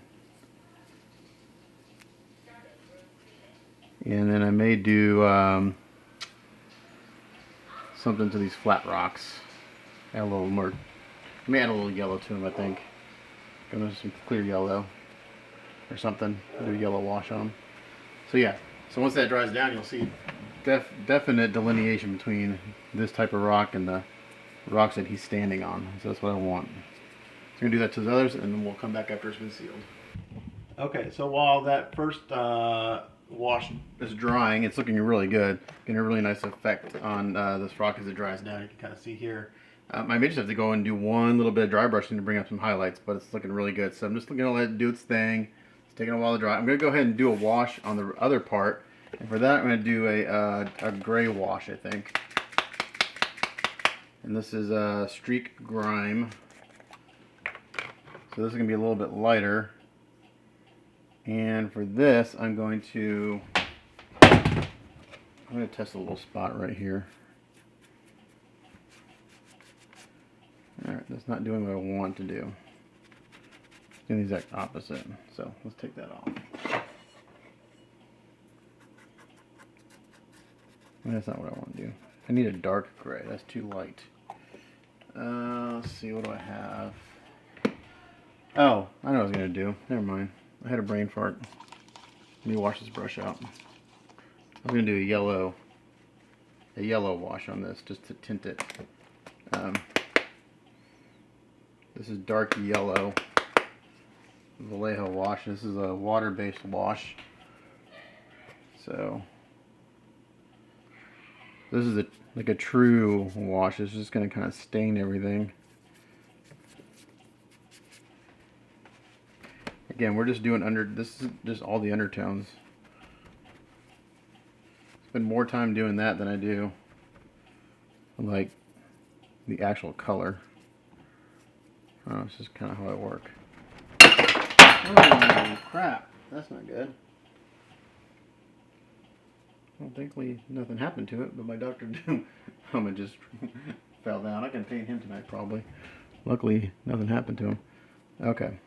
I had them kind of over on the side here. And really why I'm doing this is I just wanted to, again, get a different color between these two types of rock.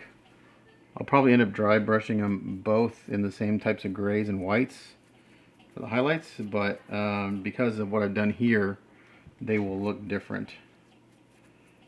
So again, I'm just putting it on. This I'm taking off kind of right away because it will stain it pretty quick.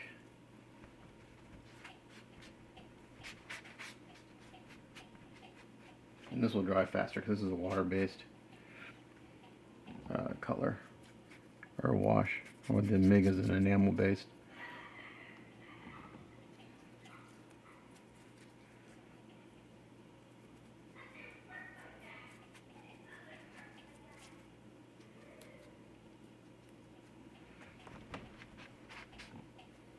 If I Get a little bit of that color in there. It's no big deal.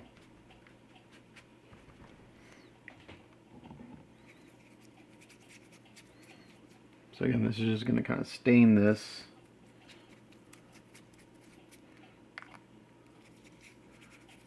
And then when I go and do my dry brushing, you'll see these like undertones. Oops, I got a little bit right there. Let me just let this kind of sit too.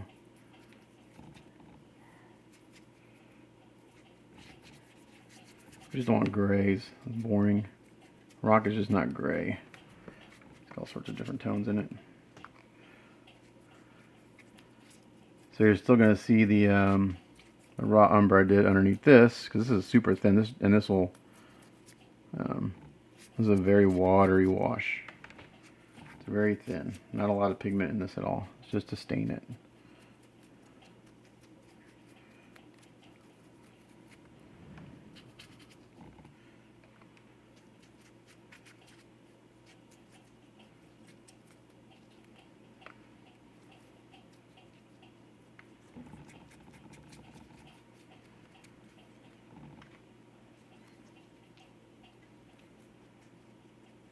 And I didn't mention this base is heavy as crap, and it's hollow, but it is so freaking heavy. It's crazy. It's very hard to pick up and move every time I go to the spray room. I'm just going to dab this a little bit and get some of the excess up.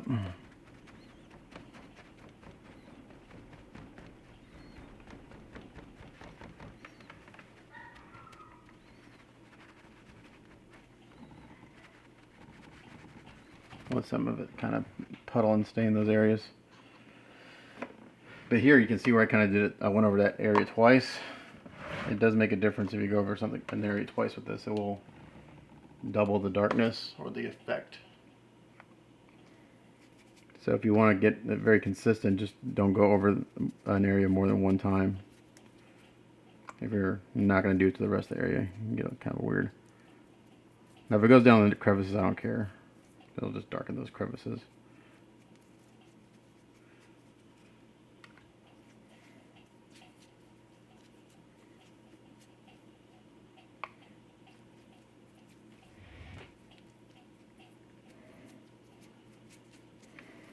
So my goal is to get this base wrapped up tonight, and then I'll be in good shape for tomorrow. I'll probably concentrate on the boots tomorrow.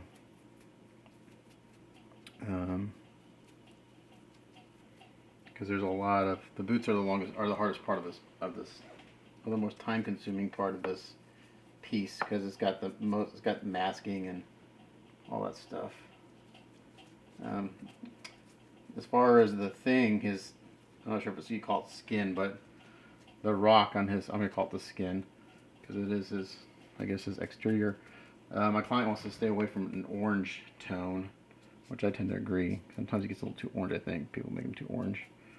So I'm going to, actually the color that I started off with this, would actually probably be a good shadow color. We're going to go towards more of the brown tones with that. So I got to kind of think about that a little bit, and how I'm going to achieve that look. So I'll sleep on that, because I can paint those areas anytime.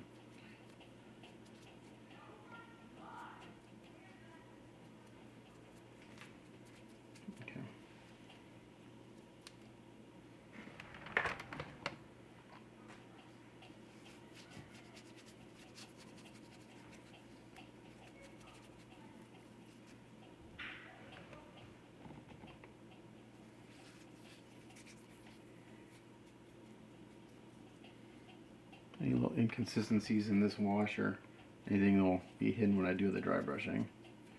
Again, these are just all the undertones for doing the highlighting. I gotta wait for all this enamel wash to dry, because it's gonna take a while. I've got a lot on there.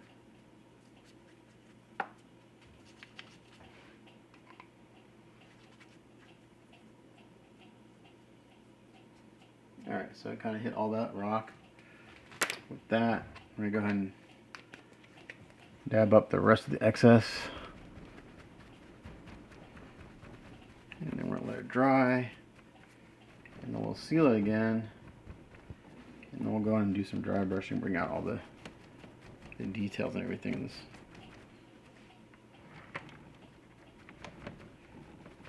And we'll probably finish up with pastel, so we're getting there.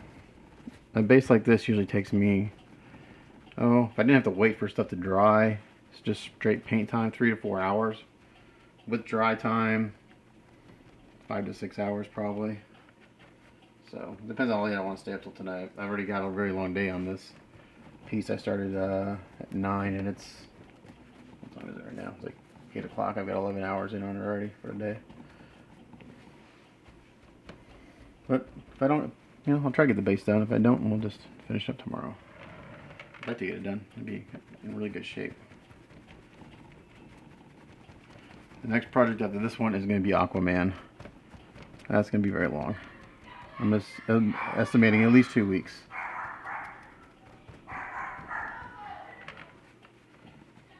Alright, so that's what that looks like now. So I got this yellowish sandstone that he's standing on, and then these kind of jutting up rocks, which I really like. 2 completely different colors, which is perfect. Once it all dries, we'll seal it and we'll do some dry brushing. Okay, so after hitting that with the hairdryer for a while, I went and sealed it, and now I'm just using some of the Liquitex and Master Touch acrylics, and I mixed up this kind of light gray color, and I'm going to hit these kind of center rocks first, I think. So again, dry brushing. I'm going to do this very lightly because I don't want to make these really gray. I just want to highlight the details. So I'm going to take most of this paint off this brush. I got a pretty big brush here. It's got a lot of paint on it because I use this brush to mix it up. So okay, so I'm going to come in here.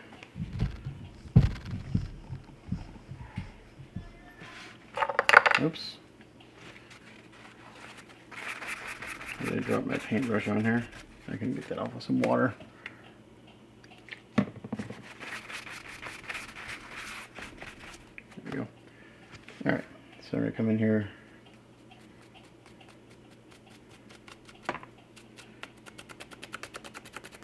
I'm going to try to avoid these other rocks for a bit.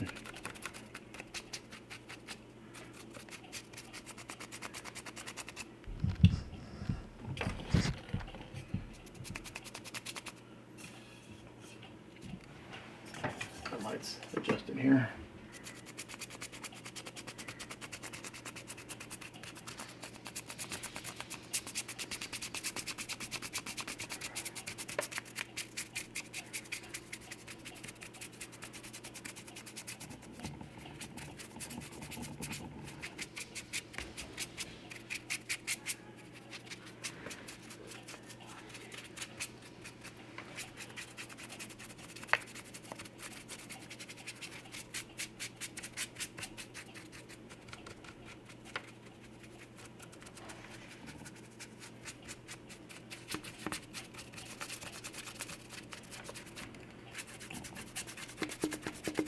And a little bit of gray, but we're keeping all that yellow, warm tone underneath it all.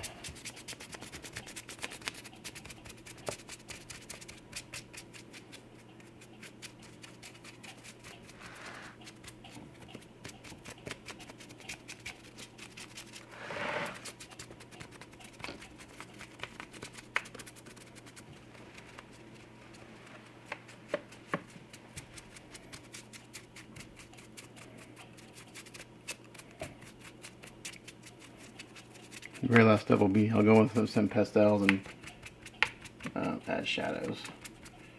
That's my favorite way of doing it with these things, because I don't want to use an airbrush and paint over everything.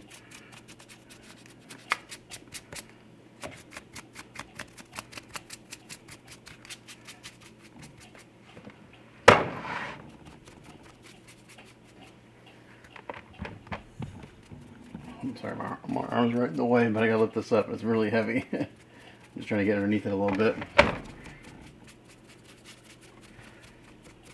This rock has an undercut right here. I want to make sure I got underneath it.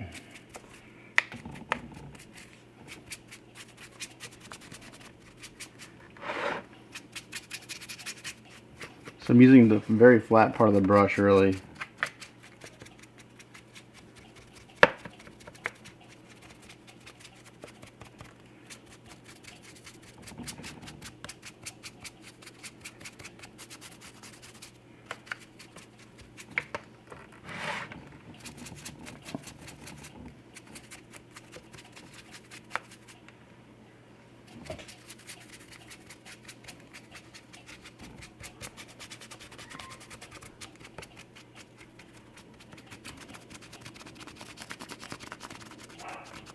It's looking pretty good.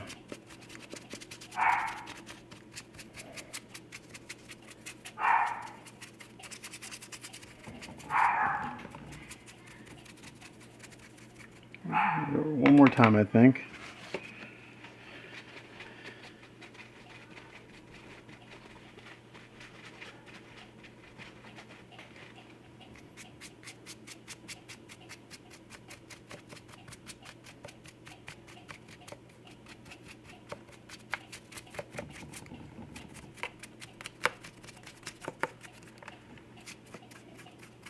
As it dries down, it gets darker as I do this, and then I go back and do it again, and I'll come back in with a brighter gray, maybe just white on top of this.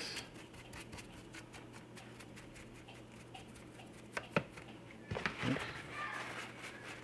Got a little too much over here. It's okay. I'm not digging that.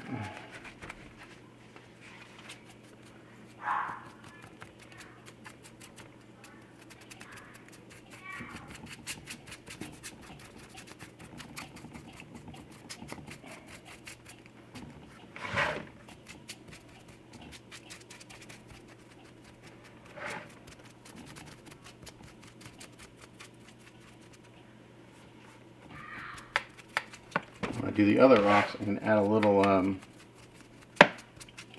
brown to the gray. Again, just so it keeps it a different color.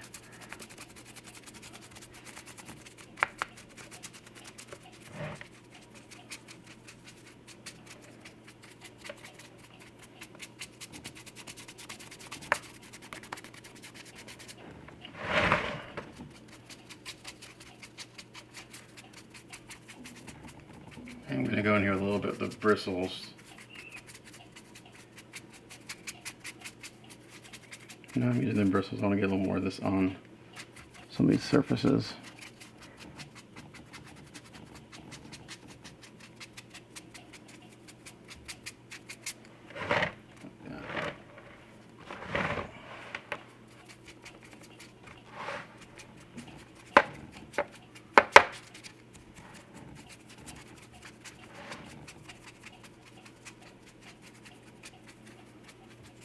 Okay,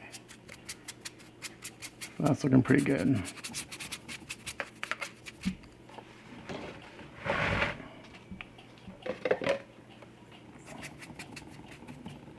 Alright, that looks good. I'm going to bring my exposure down a little bit. That's closer to what I'm seeing. Sorry, it was pretty bright, that first part. Okay. This rock over here got a little bright. I'll just knock it down later. Okay, so that's looking pretty good. I'm going to go in there with a little bit of just plain white.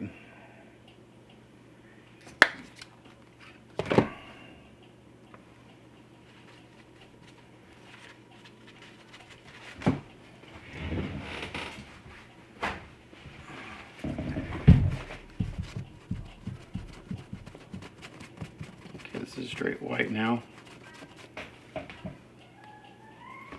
Again, just the flat part of the brush. I'm not going to go back and forth. I'm just going to kind of do this. Drag it across.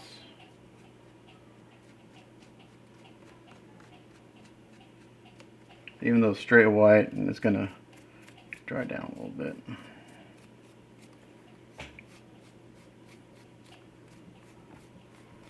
And by using the flat part of the brush, you're really just getting any of the really high spots on what you're doing.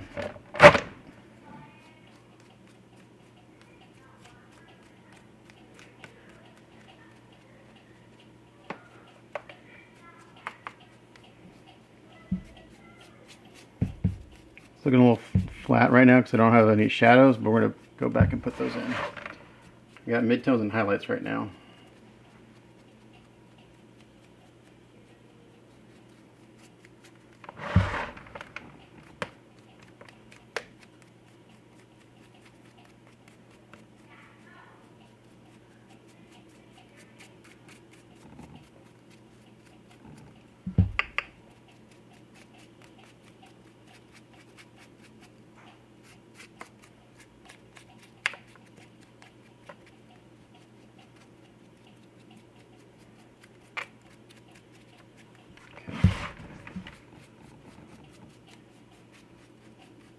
Pretty good.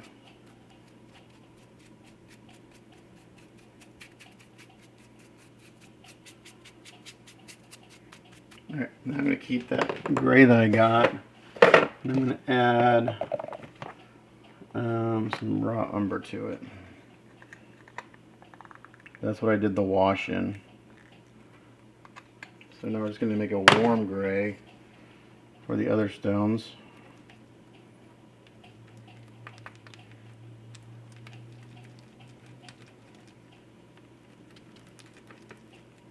I think it's going to be pretty light. So my palette, this top gray is what I used on the yellow stone, and this bottom color I'm using on the other stones.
I think this is all I'm going to do on these stones. I'm not going to do another level of highlight. I think this is pretty good.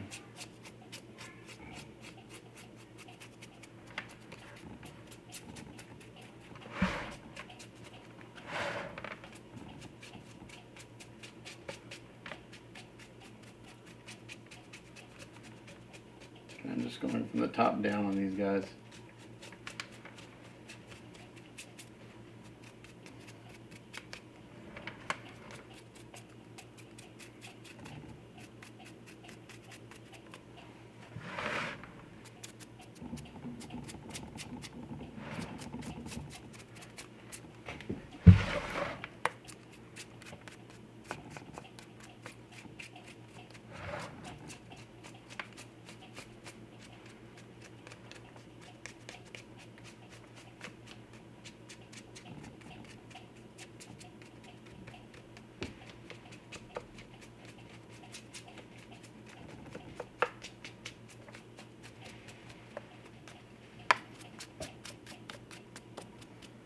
I think I may knock down this yellow stone a little bit. I think I went a little too bright on the highlights.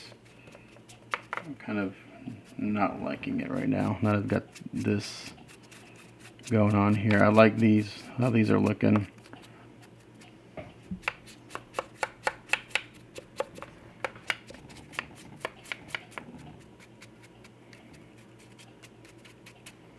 Maybe going too bright on the other one, so I'm going to knock them down a little bit.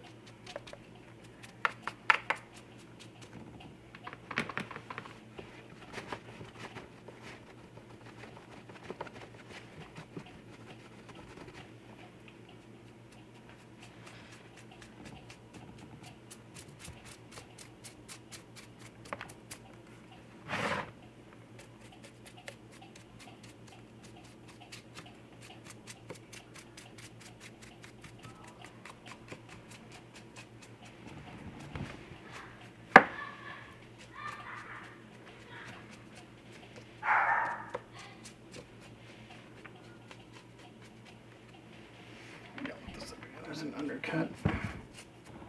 Get to it.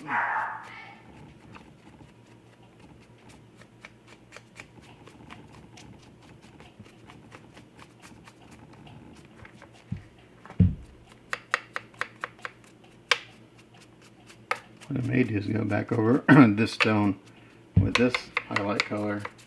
I may add a little raw umber to it, warm it up.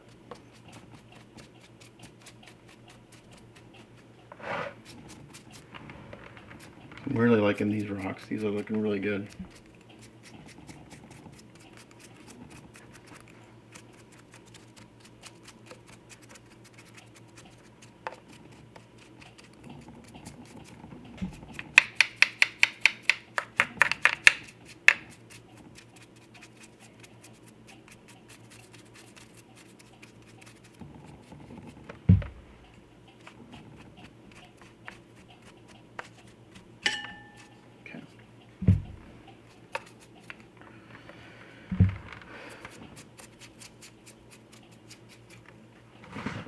So what I'm going to do is I'm going to add a little more raw umber to this color.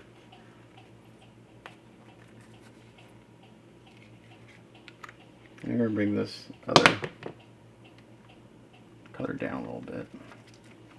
I don't like the way it looks. To me it looks like a brown iceberg.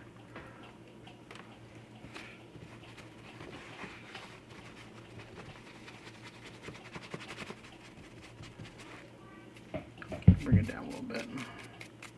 Here we go. Much better.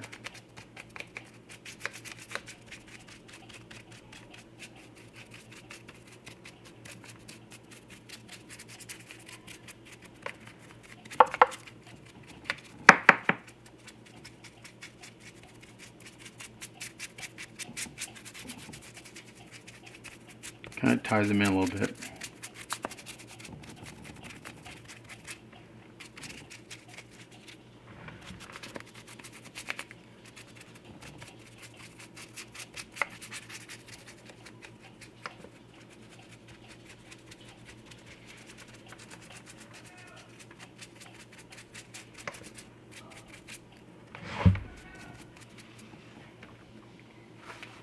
After I get done with this step, I'll seal this, and then we'll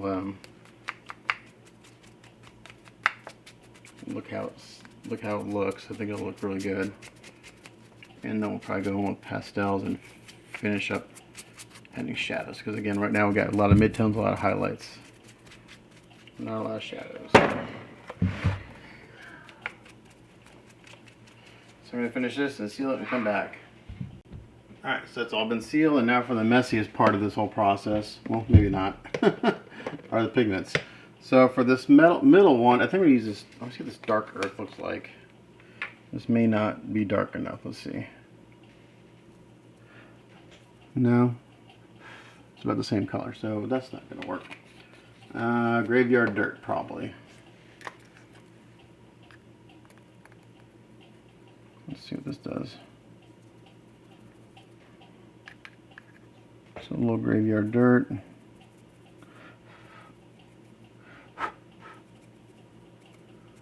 What I should do is mix graveyard dirt and that color together. This is a little on the red side, but that's okay.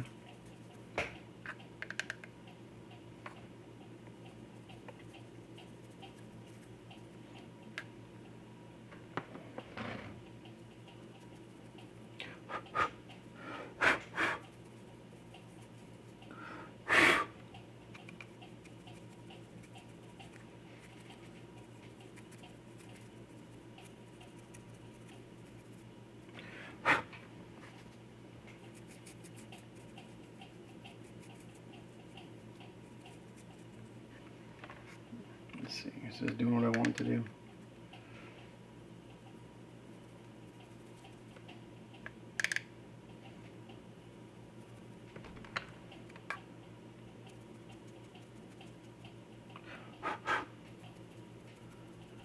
Yes and no. Let's see.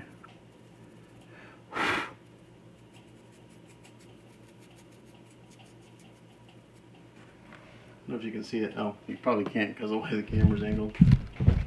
I'm putting some down in this area in here and bringing it out.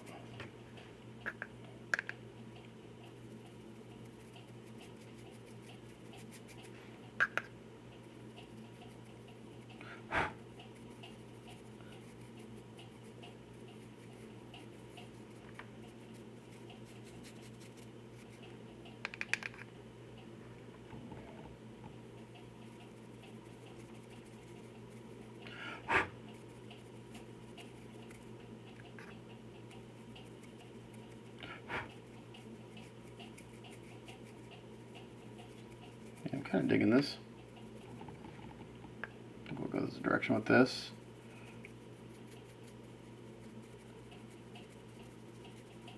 So I'm going to go add this to all the shadows and cracks and stuff on this color. And then I'm going to come back and do a darker shade on this stone. We'll see what it looks like. Okay, so I went around and I did that graveyard dirt on this area and just kind of hit any low spots and deep shadows with it. And so now this rock has much more dimension to it. I'm not sure if you're seeing it in camera or not. Now I'm going to take black smoke, which is pretty dark. Or do I want, yeah, basically black, and I'm going to kind of hit this rock a little bit, some of the deep crevices. Just here and there.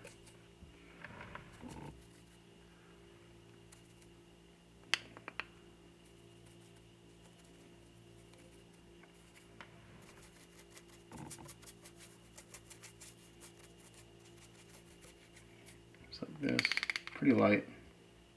This is a pretty dark color, so it's pretty aggressive.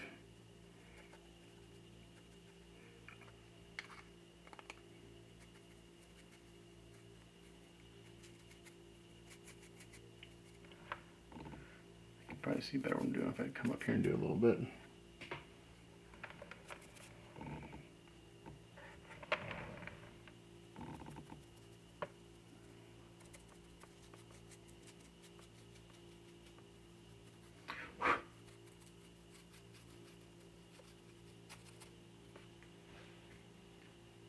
And I'm just adding some shadows here and stuff to break up the rock, give it some more dimension.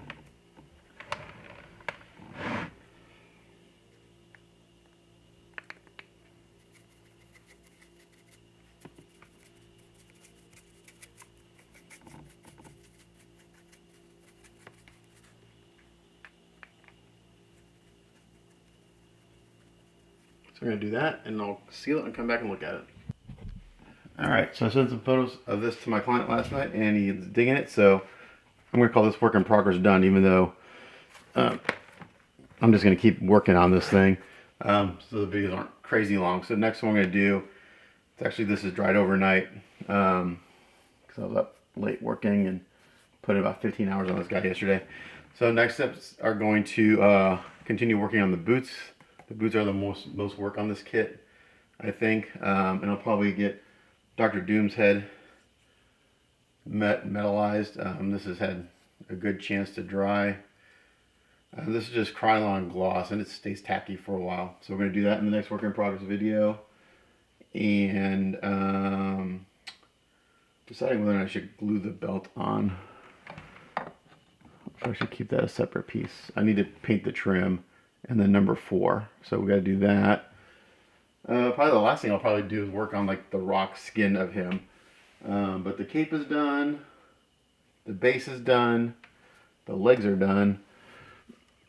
So we're going to continue working on the boots in the next work in progress, so stay tuned.